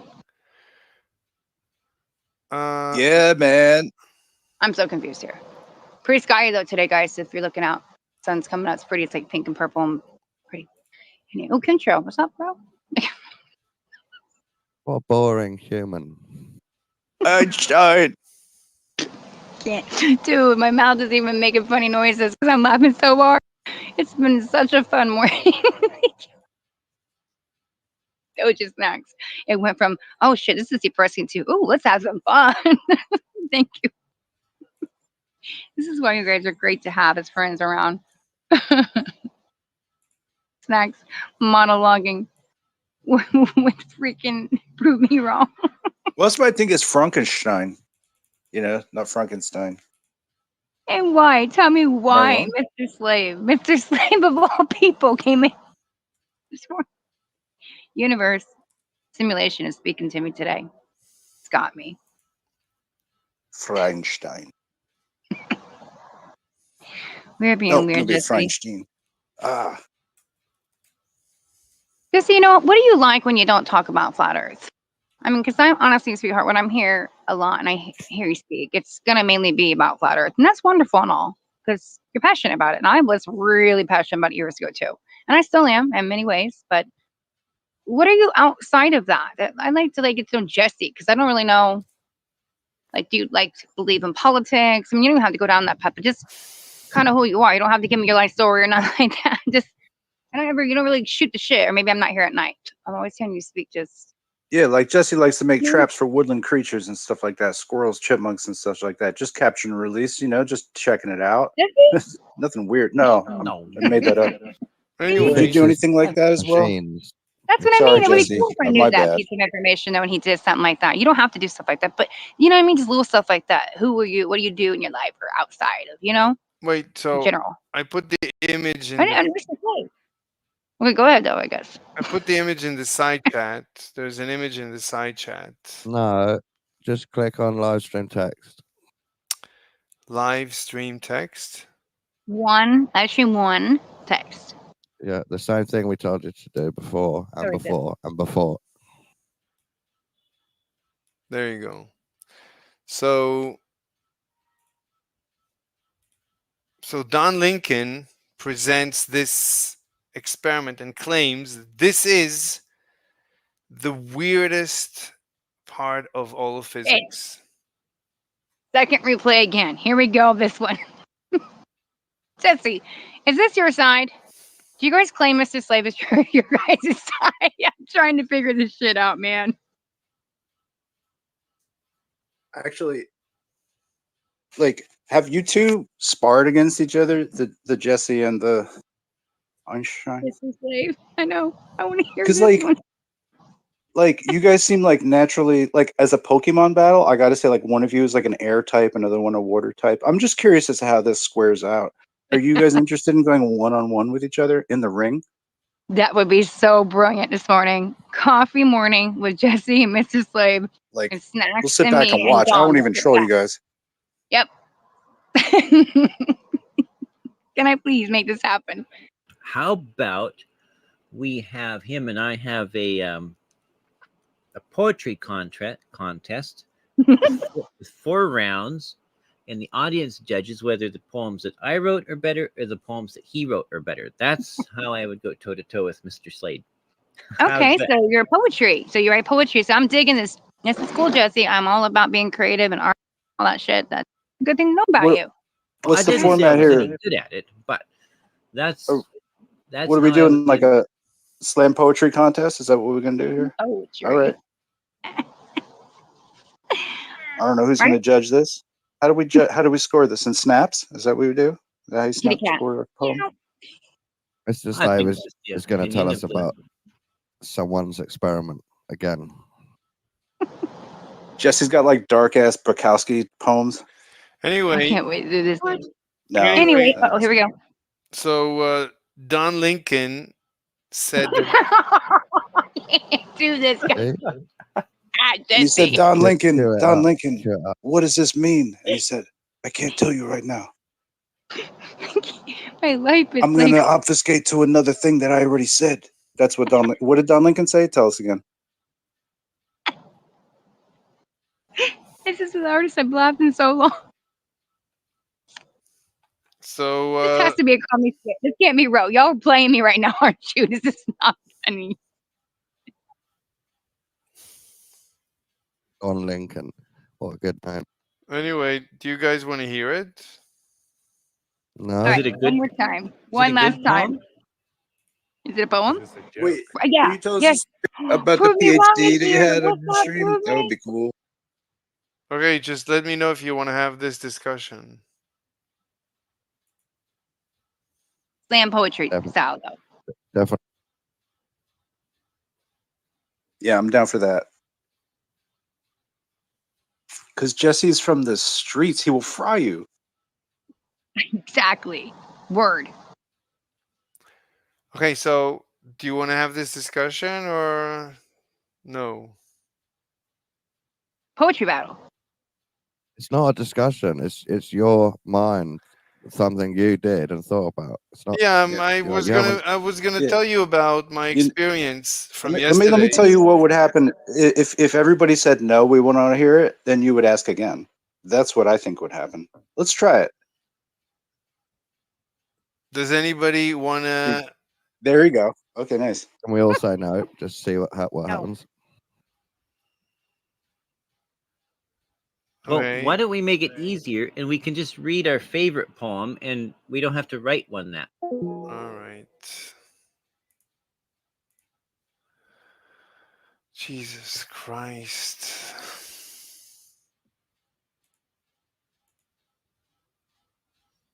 Okay. Enough wasting time. This was the best. I need to keep this available in general.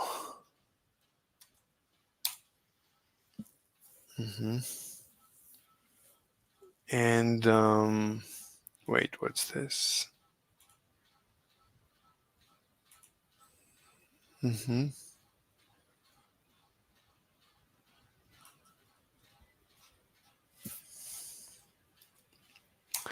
That's a better one.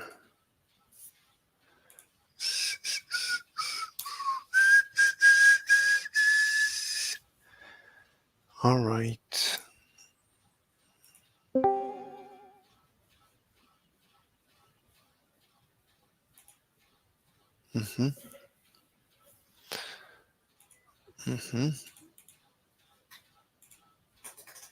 Oh, there's 3 people watching. That's exciting. Let me put the link to my server here. Wait. Is this? Yeah, this one. Pin, replace. All right, let's share this guy. This is my current stream. Let's check the current stream. Let's share this guy. This is, okay, it's good. So I'm actually testing I created a new user in my laptop, like a user that's dedicated just for streaming. So hopefully this one will be much cleaner and I'll be able to stream my entire Windows, my entire desktop. I'm just gonna make sure I'm gonna harden it more and more, make sure there's no information that could ever leak from this user. And once I'm sure, I'll start just sharing the entire desktop. And maybe I'll even switch to an app. What do you call that app that everybody uses? I'll actually even save like $50 a month on StreamYards or whatever they cost.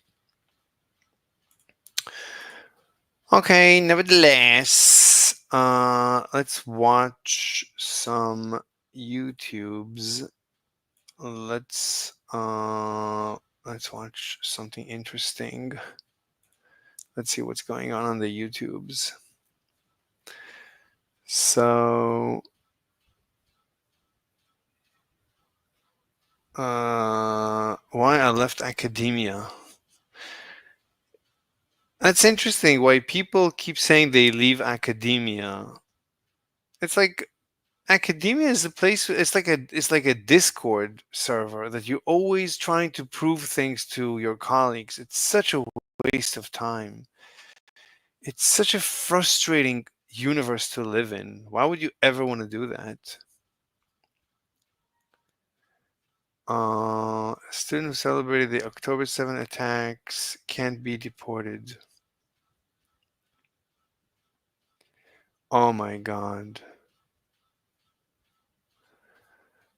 Oh, Hubble flow is always redshift. That's interesting. So I mentioned that Andromeda is blue shifted because it's moving towards us. And Hugh had a really great question. He said, didn't Hubble look at all the other galaxies and notice they were all redshifted and like kind of discover the expansion of the universe?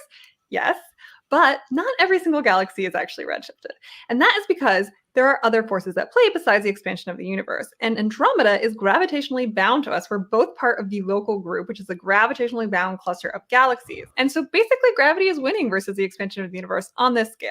So the amount that galaxies are redshifted due to the expansion of the universe, which depends on their distance from us, which is what Hubble discovered, is called the Hubble flow. But galaxies can have motion relative to that Hubble flow. And so if you look at this graph of Hubble's law, for example, you can see that there are outliers. It's not exactly on the line. There is some effect here. And like this kind of wide portion here is actually the Virgo cluster. And that's because all of these galaxies have pretty strong peculiar motion relative to the Hubble flow. So the Hubble flow isn't the only thing, but it is the predominant thing, especially as you get farther away from us.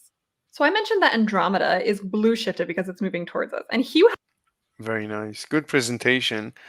She spoke very quickly about this topic, and she delivered the precise data. Really, really well done. Really well done.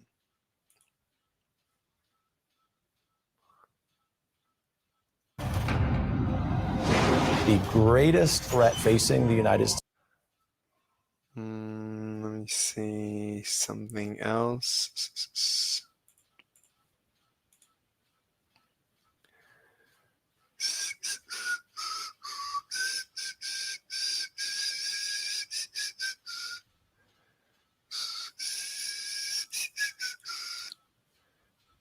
All right, let's see what else we got. Mhm.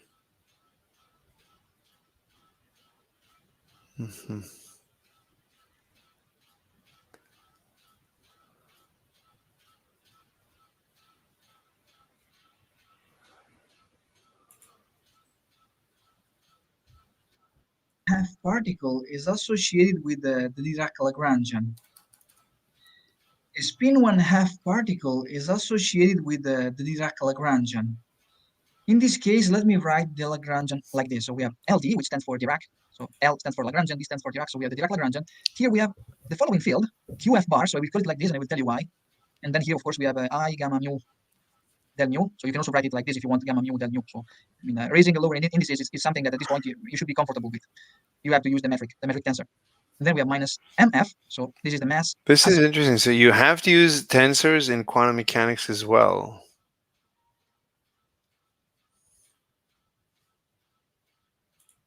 In the last video, we introduced the up and the down quark to the standard model by considering the quantum number known as isospin. This seemed to solve the issue encountered in the mid-20th century where many hadrons were discovered when only a couple fundamental particles were expected. However, the up and the down quarks raise some new questions. One of the more obvious of these questions is, if these quarks are charged, how can they possibly be bound into hadrons? These hadrons are incredibly tiny, and many of them require quarks with same sign charge to be bound together. But if this is the case, how is the massive electromagnetic repulsion overcome in order for these bound states to form? Another question, which was astutely pointed out in the comments of the previous video, has to do with the hadrons we don't see. In particular, we discussed using arguments about electric charges of the mesons that these states must be made up of quark-antiquark pairs. Just based on isospin arguments, though, meson states like a combination of one up quark and one down quark should be possible, but these aren't observed. So what disallows these states from existing in nature? These are both fantastic questions, which we will address, but our starting point will be a little bit more subtle. In particular, we will look at the delta++ baryon, though the same arguments apply to the delta- as well. This unassuming particle, when considered in more detail, seems to raise some big issues with the quark model. We know from isospin arguments that this particle is made up of 3 up quarks. It's also a total spin 3/2 particle, which means that it can be in the spin plus 3/2 state, in which case all 3 up quarks in the delta++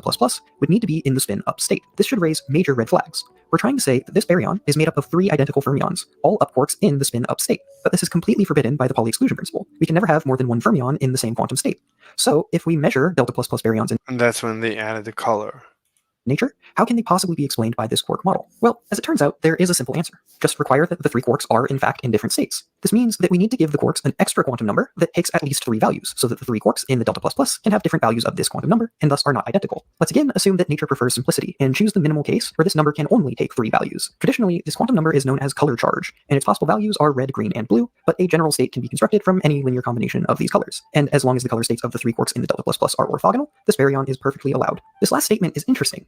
We can form this delta++ baryon, and any other baryon for that matter, from a bound state of 3 quarks, each of which is in an arbitrary color state as long as all 3 are orthogonal. If they are not orthogonal, then pieces of the fermionic state are the same and thus not allowed by the Pauli exclusion principle. If this is the case, we might expect to find a continuous spectrum of each type of baryon, each piece of the spectrum corresponding to a different set of states of the internal quarks. However, this isn't what we observe. We don't even see a discrete spectrum like we do with the different spin states of each particle. I was going to check, is it possible to write a software that simulates the entanglement, the spin,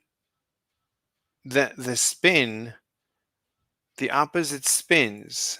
So I want to see a simulation of spin simulation or opposite spin simulation.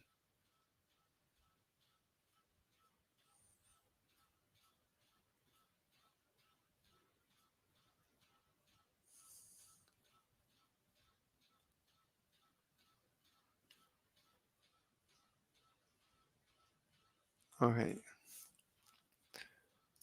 The simulation quantum spin.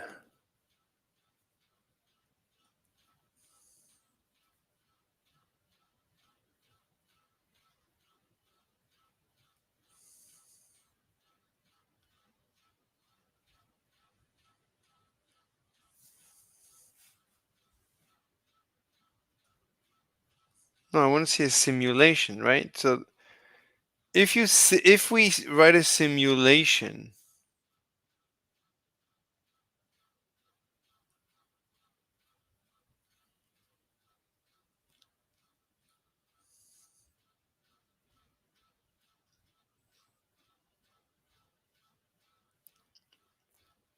it should be fairly straightforward to write a software simulation that simulates spin and demonstrate that we can generate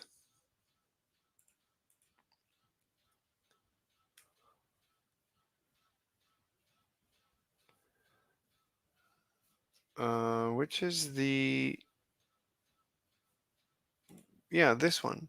We can generate the red graph, right? So if I write a software, right, I want to write a software, right, because we know the rules.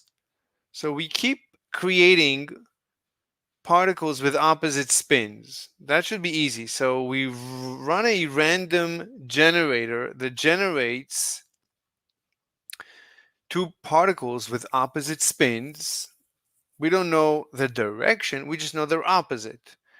And we know that, well, we don't need to know the direction of the spin.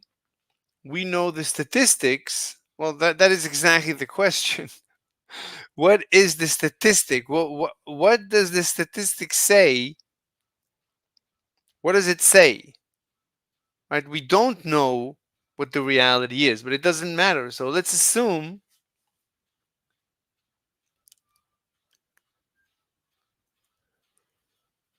for example, we know that at 90 degrees it's 50-50. At 0 degrees, it's 100%. What happens at 45 degrees? As far as I know, it's something like sine squared of the angle. Right? Because at 0 degrees, you want it to be 100, so it's cosine. If 0 degrees is 100%, if 0 degrees is 1,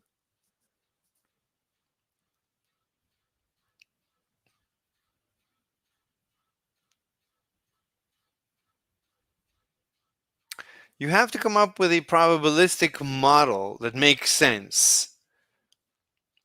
That at 0 degrees, it's 1.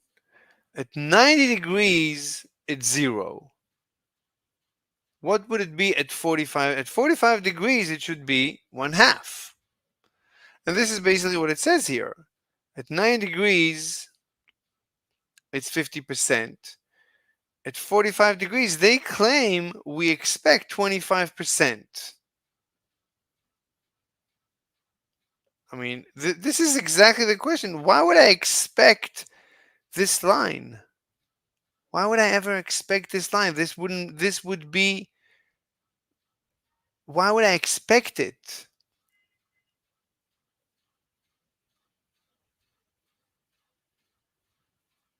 I'm trying to think. I mean,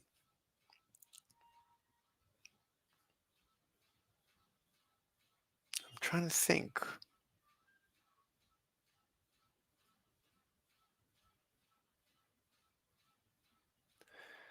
One second. If this is up,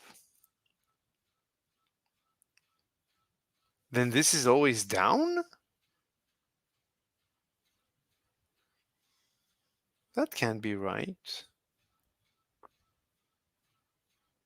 You mean every time you tested this and it gave you up, this always gave you down? How? But this can give you up even if it's at 90 degrees because of 50-50, which means this one is at 90 degrees. This should be 50-50. You should be able to get both up. Why do you always, if this is up, why do you always get this to be down? That doesn't make any sense.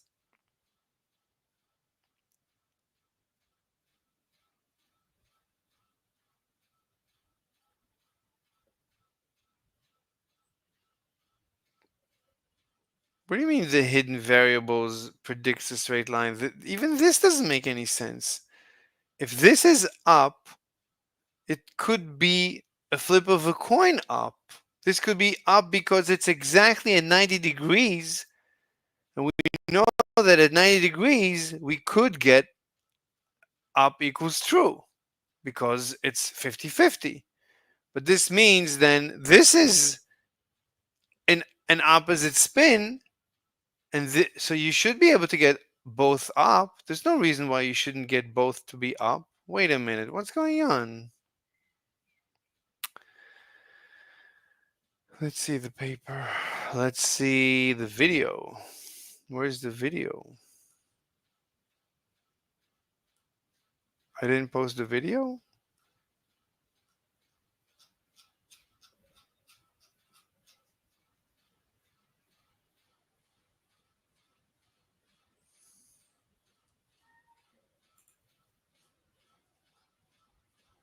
That's the wrong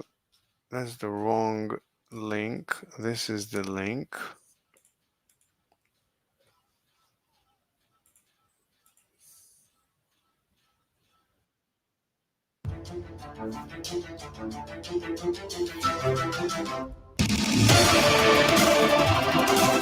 From time to time, I give public lectures, and my very favorite part is the question and answer session that inevitably follows. The audience often comes up with interesting questions, but one of them sticks out in my mind. A young woman once asked me, "What is the weirdest physics phenomena that you've ever learned about?" Now, I don't remember how I answered her, but it got me to thinking, and I realized that I should have told her about a thing called quantum entanglement. It still blows my mind. Let's see if you agree with me. Broadly speaking, quantum mechanics is a physics theory that describes the behavior of atoms and even smaller particles.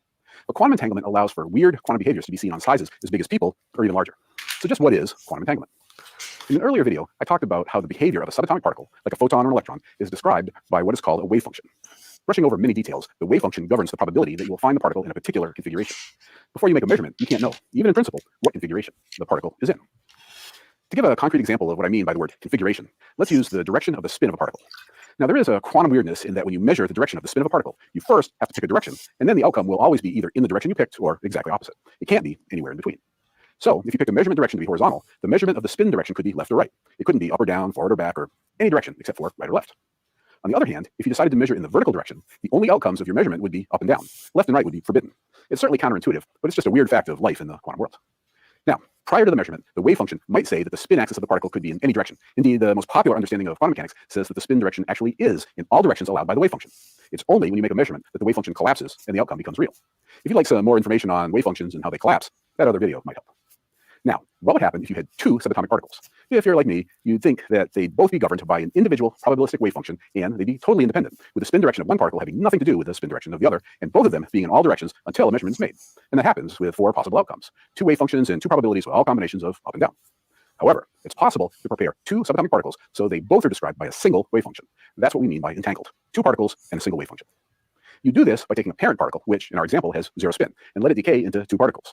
Spin is a conserved quantity, which means that it can never change. So if the parent particle has zero spin, then the two daughter particles have to have opposite spin. If one has a spin pointing left, the other is right. If one is up, the other is down, and so on. When you add the two, you get the zero that you started with. So that's the simplest example of a pair of entangled particles, which is to say two particles with opposite spin and a single wave function that governs both of them. Okay, so now we're getting somewhere. The entanglement doesn't depend on the two particles being close to one another. As long as the two particles don't interact with anything, you can separate them. The whole notion that you use a wave function to describe two particles or even two waves is ludicrous. That already makes no sense. By feet, miles, or even huge distances, and the two particles are connected by a single wave function, and the two particles will have opposite spin. They're not connected by a wave function. That's a nonsensical statement. Now, remember that one of the key facets of quantum mechanics is that the quantum world is intrinsically probabilistic. We can't know, even in principle, the outcome of a measurement before we make it. So suppose we select... That's true for any world, quantum or classical. So I'll ignore that. one of the two particles and pick a direction to measure the spin. Say we pick horizontal. The measured spin will be either right or left, each 50% of the time. We could have selected the other particle to do the measurement with the same result, 50% right and 50% left. The real weirdness arises when we measure the spin direction of both of the entangled particles. Say we measure the horizontal spin direction of this particle over here on the left, and the measurement says it's to the right. Then we know that the outcome of the other measurement, it will be 100% of the time left, 100. That's not true.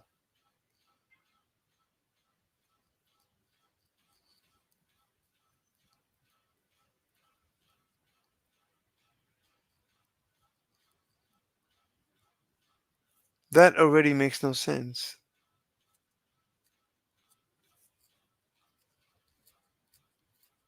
That already makes no sense.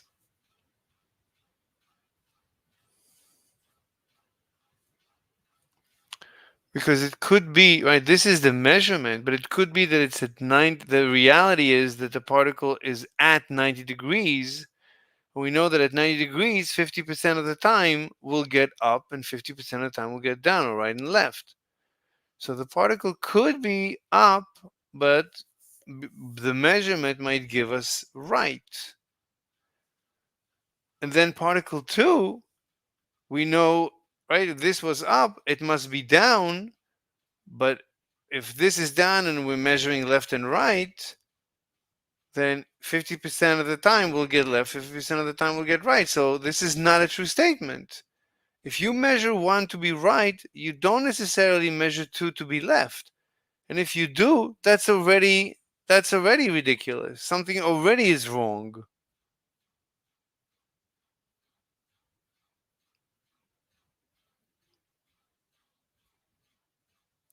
It's not that you measured the particle to be right or left. You measured and you got an answer right or left. But that doesn't mean the particle is right or left. Oh, the particle could be up or down, but 50% of the time you'll get right and 50% of the time you'll get left. You don't know anything about the particle by getting a result for the measurement of particle 1. You don't know anything about the actual particle. Oh, it could be in all you know that it could be, if you got right, then it could be up, it could be down, or it could be anywhere between up and down to the right. All you know is it's 180 degrees between zero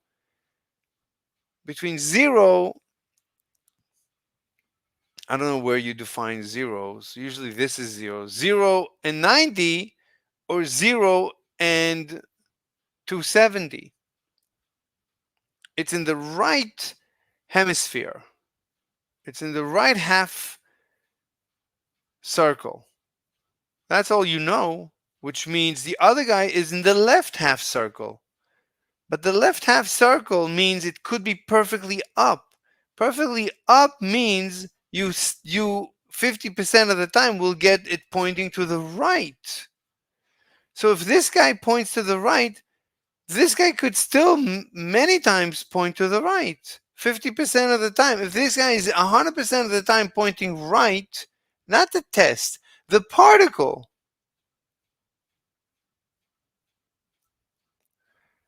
This already makes no sense.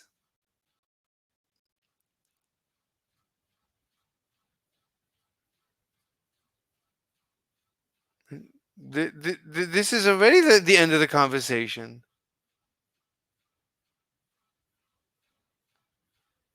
Something in what you explained doesn't match up.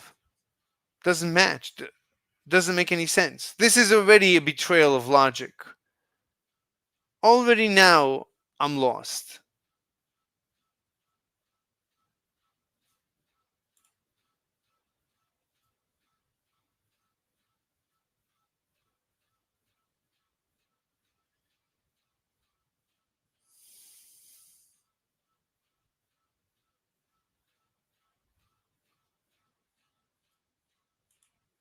This is weird. Already, this is weird. Percent of the time. That means that the information that one of the two particles had a measurement made on it was transported to the other particle. And here's the spooky thing. We can measure the spin direction of the two particles in quick succession so quickly that we measure the second one before any conceivable information from the first measurement could have arrived. Let's be super concrete on this by remembering that the fastest thing in the universe is light. It travels a foot in a billionth of a second. Now, let's take two entangled particles and separate them by 10 feet. It will take light 10 billionths of a second to travel from one to the other. So now let's get tricky. We'll measure the horizontal. It's not enough that the information traveled. The particle too has to receive the information and act upon it. How can it act? How can it act? It's not enough to transfer the information. How could it act? How?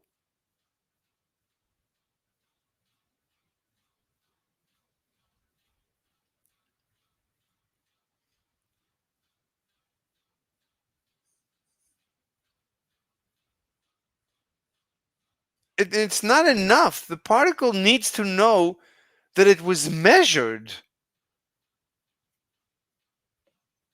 It needs to know that it was measured.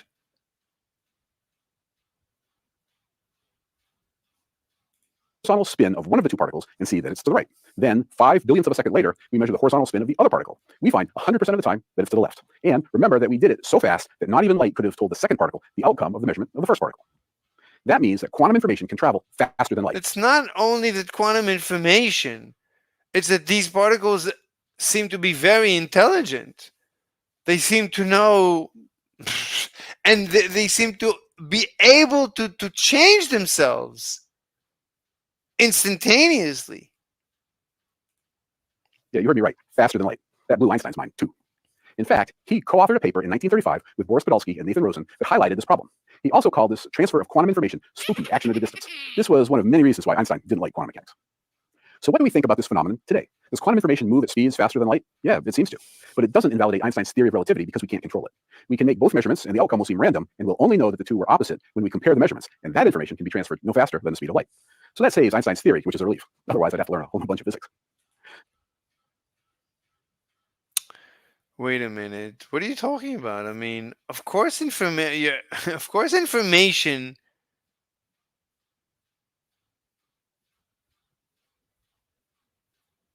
Of course, information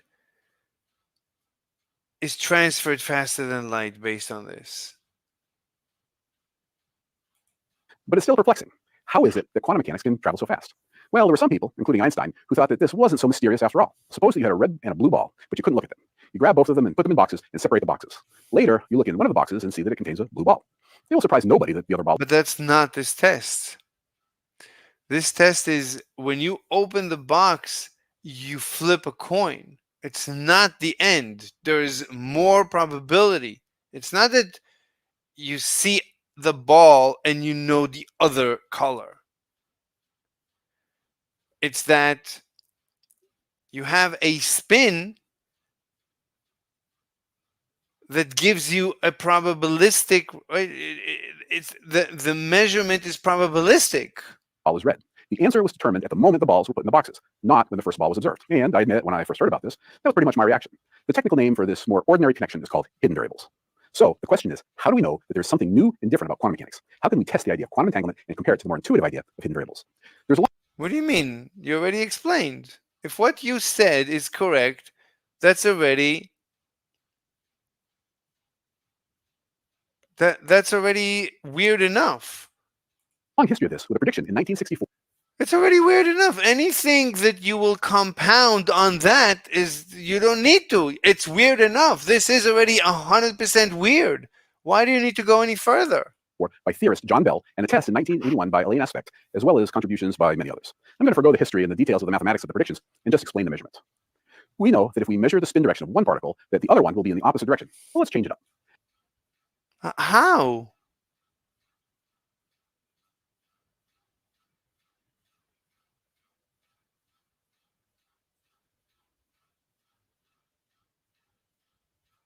Suppose that we measure the spin of the second particle in a totally different direction. How does that change things? Let's measure the direction of the first particle in the vertical direction, but the second one in the horizontal direction. Why do you need to keep playing with this? It already makes no sense. It's already a violation of of the assumption of the speed of light. But it's not even that. It's a violation. Fine, the information can travel, but how does the particle? How does it physically change its direction? How? That means that when you measure the spin of the second particle, it will be either right or I hate it that I don't have access to these tests.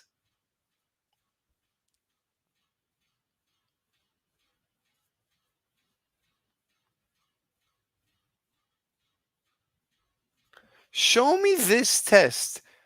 I don't care about the rest. Show me the first half. Show me the first half. Show me. Prove this to me. Prove this to me. I don't care. Prove this to me. I don't believe it. I don't believe it. I don't believe it. Prove it. I don't believe it. This is impossible.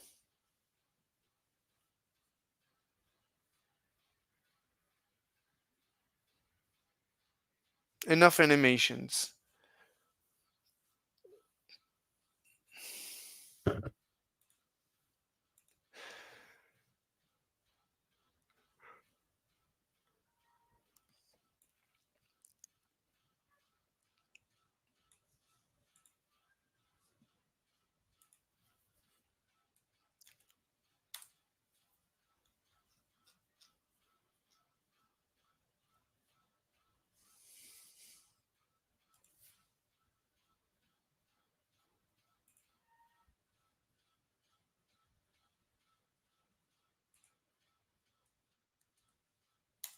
Hey.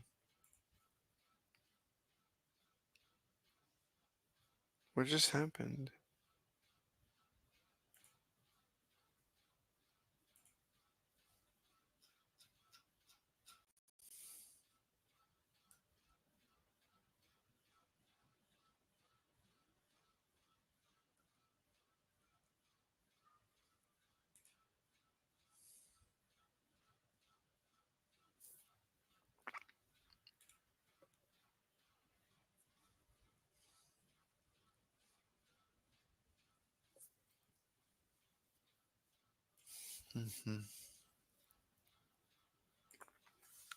Okay.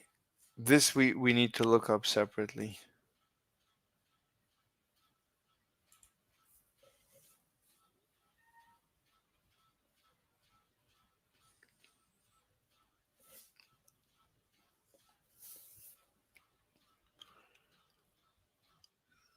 What is going on?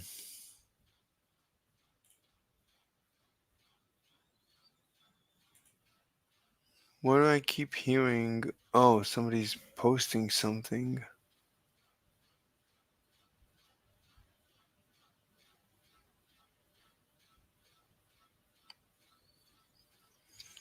Oh, they're having a discussion.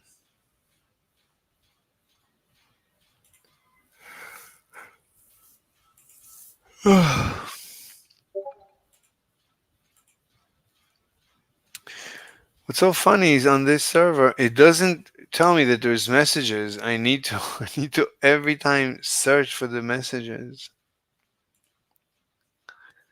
My server, and it doesn't tell me that I have messages. Okay, so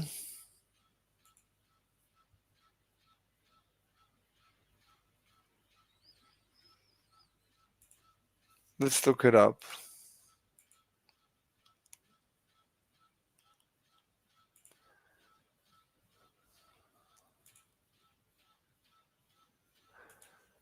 So show me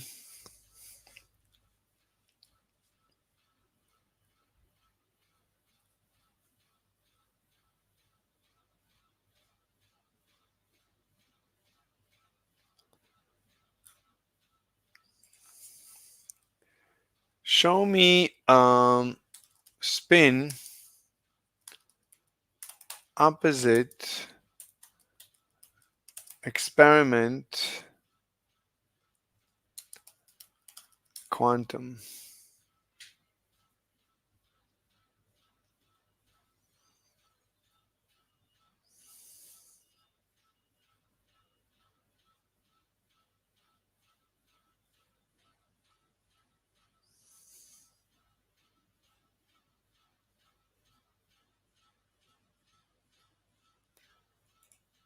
Yeah, but can you show me the experiment?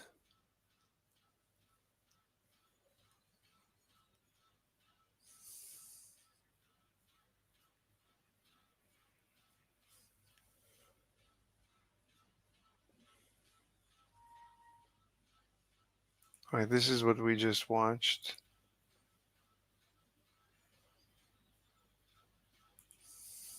Perhaps that other video might help. Might help. What other video? Now, what would happen if you had some more information on wave functions and how they collapse? That other video might help. What other video? How do you go to the other video? Where's the other video?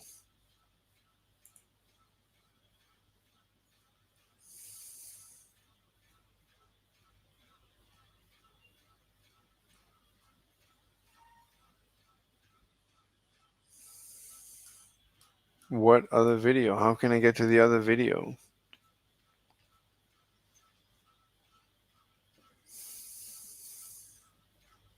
What is quantum mechanics really all about?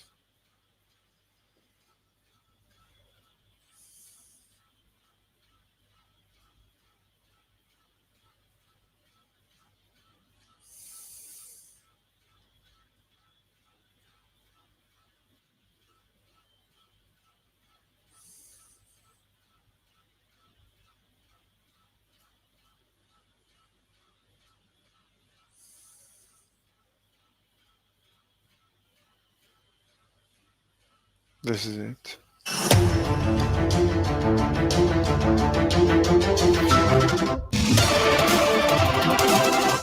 For the most part, physics is a pretty straightforward discipline. While the math might be complicated, physics is often about quantifying such things as what goes up must come down and don't play chicken with a train. Statements like those are intuitive, and pretty much everyone can get their head around them. But over the last century or so, physics has explored some very unfamiliar realms, like what happens when objects go incredibly quickly, or what rules govern the universe for objects of the size of an atom or smaller. That last one, the one involving the super small, has generated an entire field of physics called quantum mechanics. Now, if you've heard anything at all about quantum mechanics, there's a good chance you've heard about such things about how it means that cats are alive and dead at the same time, or that nothing is real until we see it because we generate reality using only our mind. And of course, none of these things are even remotely true. There are a series of outdated ideas that were invoked in the early years of quantum mechanics in attempts to explain the subject in simple ways. Each idea has... So he doesn't believe in the superposition of the cat. That's incredible. He nonchalantly says, obviously, the cat and ESP are both wrong. Atom or smaller. That last one, the one involving the super small, has generated an entire field of physics called quantum mechanics.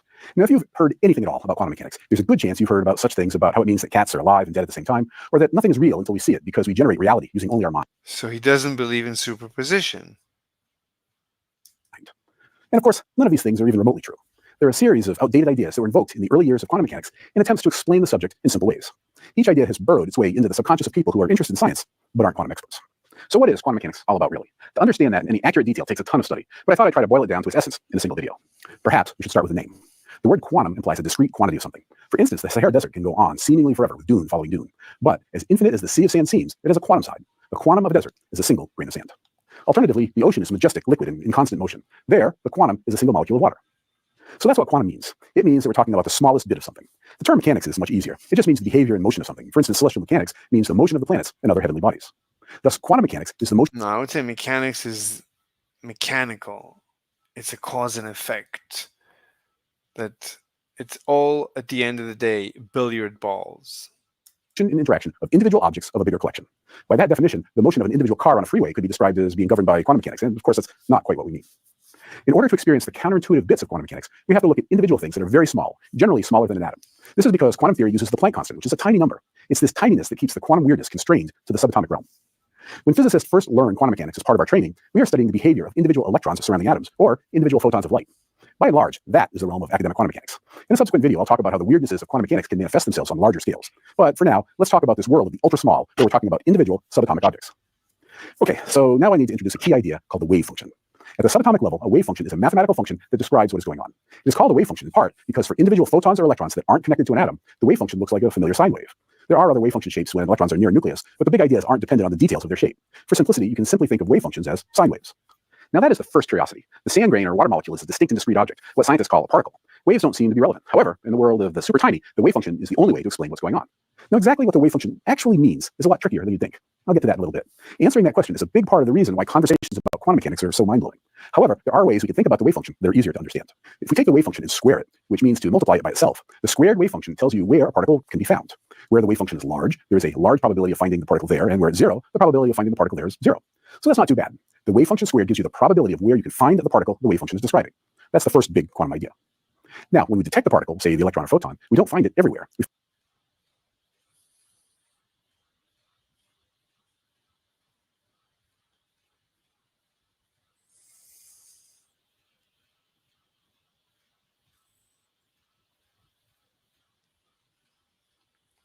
This would be a violation of continuity.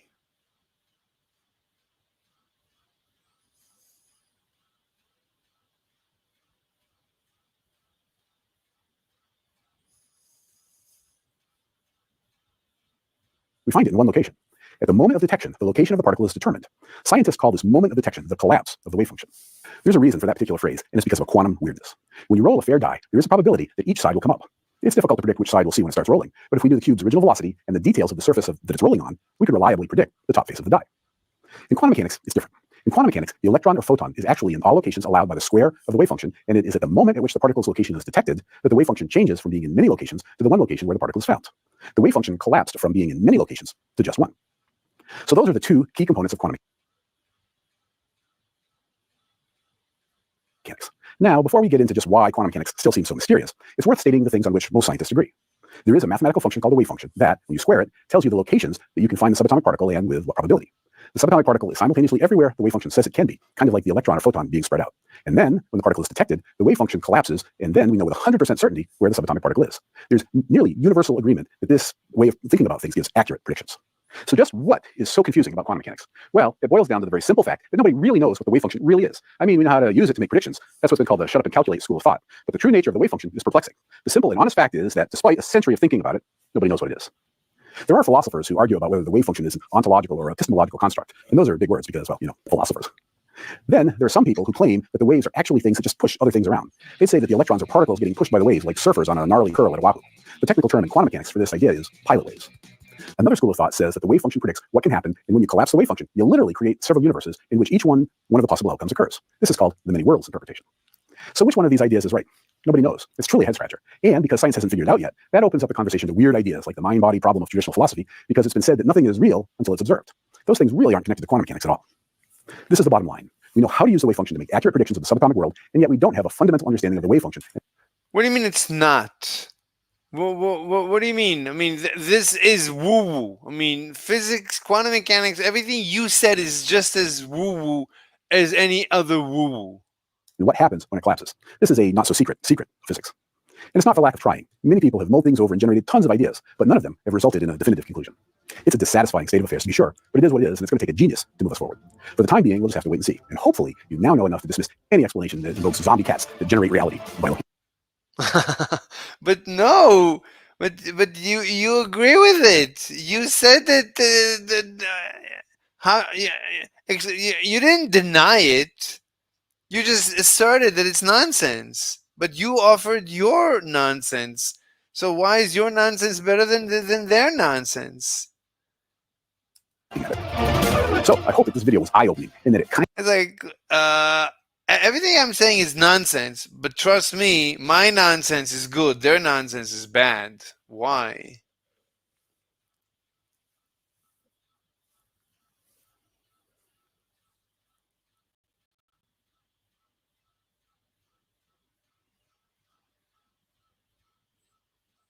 Okay, show me an experiment. Now, what would happen if you had two subatomic particles? Show me an experiment. Finding the electron is 0. Again, this is the full 2s orbital. Quantum number L equal 1. The 45-degree angle axis is still somewhat pointing in the x direction, so we'd expect that there is some spin in that direction, but a smaller amount than s. This is your daily dose of philosophy, November 1st. In quantum physics, the idea of collapsing something into reality suggests this is your daily This sphere is called the Bloch sphere. This is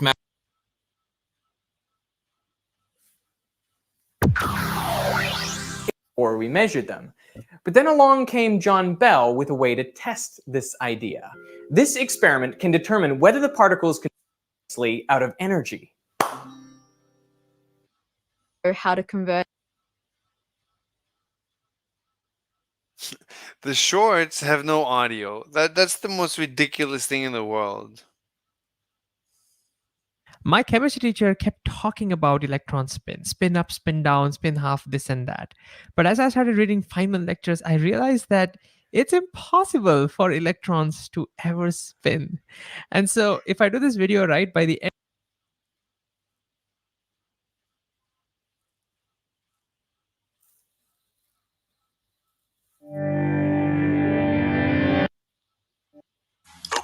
Okay. Alright. First, I want to know who is our fact checker, huh? Yeah, that would be me. Oh, yeah? Yeah. Why are you asking? Yeah. Well, here's a fact. You're fired. Yeah. Well, here's another question. Anyone here hate space travel? Anyone? Orbitals per energy level 1, 4, 9, and 16. When multiplied by 2, gives a sequence. This is how we think about quantum spin now. So if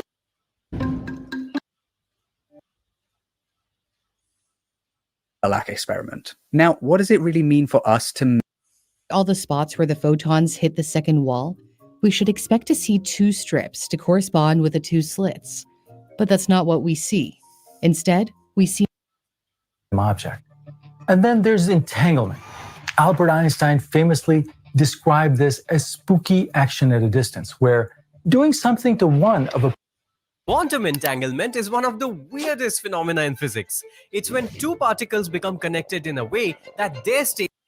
So any object that's attached by belts or strings can actually.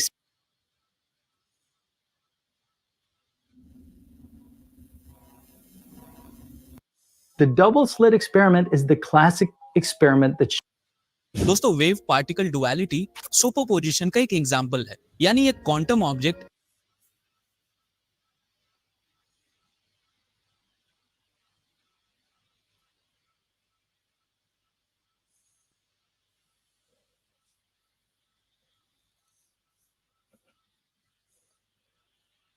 biggest object ever has been put into a quantum state. In April of this year, a sapphire crystal made up of about 100 million billion atoms was put into a state of quantum super. Sure. Imagine for a moment that you've got a sealed box with cat inside it and support acting on it. How the concept of Hey Andrew, our followers want to know when quantum entanglement is a hard concept to understand because it is a counterintuitive physical phenomenon.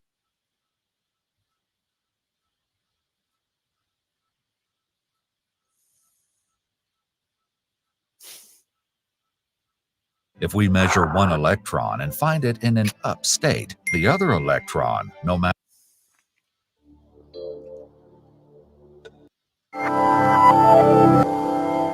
This episode is supported by the Great Courses. We call the mathematical description of this wave-like distribution of properties a wave function, describing the behavior of the wave function, which we will right here on Spacetime. Thanks to the Great. One of the most mind-blowing moments. Welcome to the bizarre world of quantum physics. Quantum particles. In preparation for what would become the world's most famous failed experiment, velocity through space, to when it traveled perpendicular to the Earth's velocity. To there still. This is the result which allowed Albert Einstein to formulate his theory of relativity. Brian Cox, without hesitation, repetition, or deviation, can you please explain for us as succinctly as possible? I have a timer here. The double slit. The following content is provided under a creative.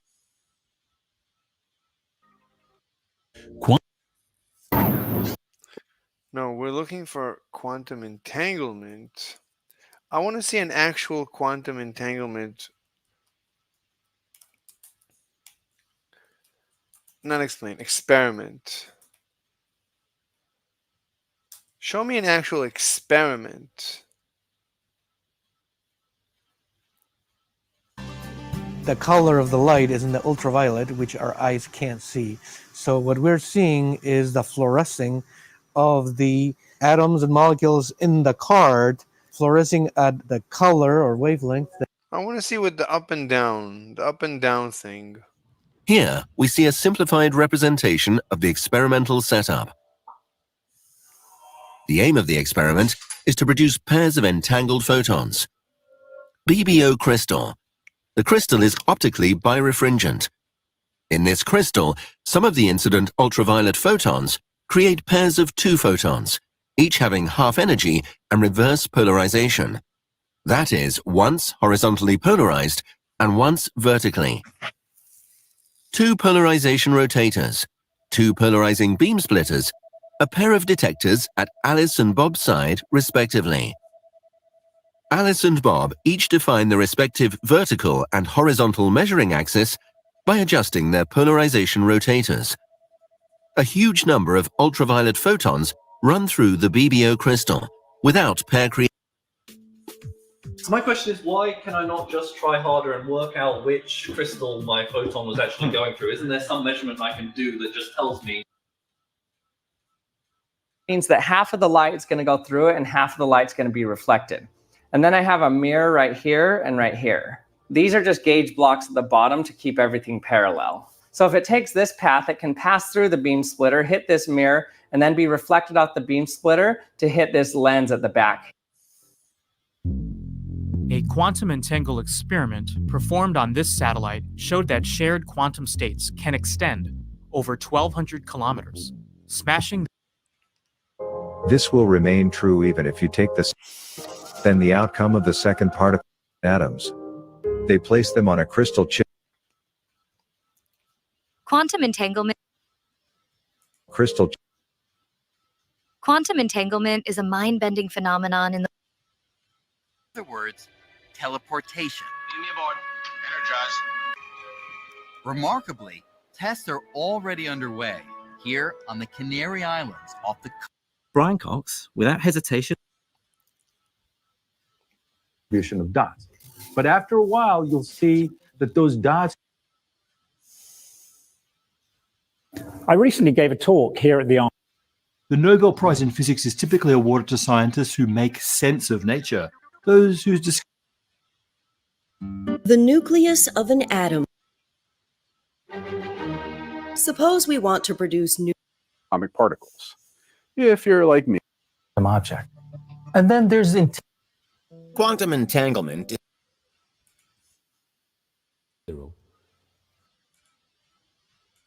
Again, this is the full 2s orbital. Quantum number L equal 1 gives rise to 3 orbitals called 2p. This is one of them. It consists of 2 lobes which we can consider aligned along the x-axis.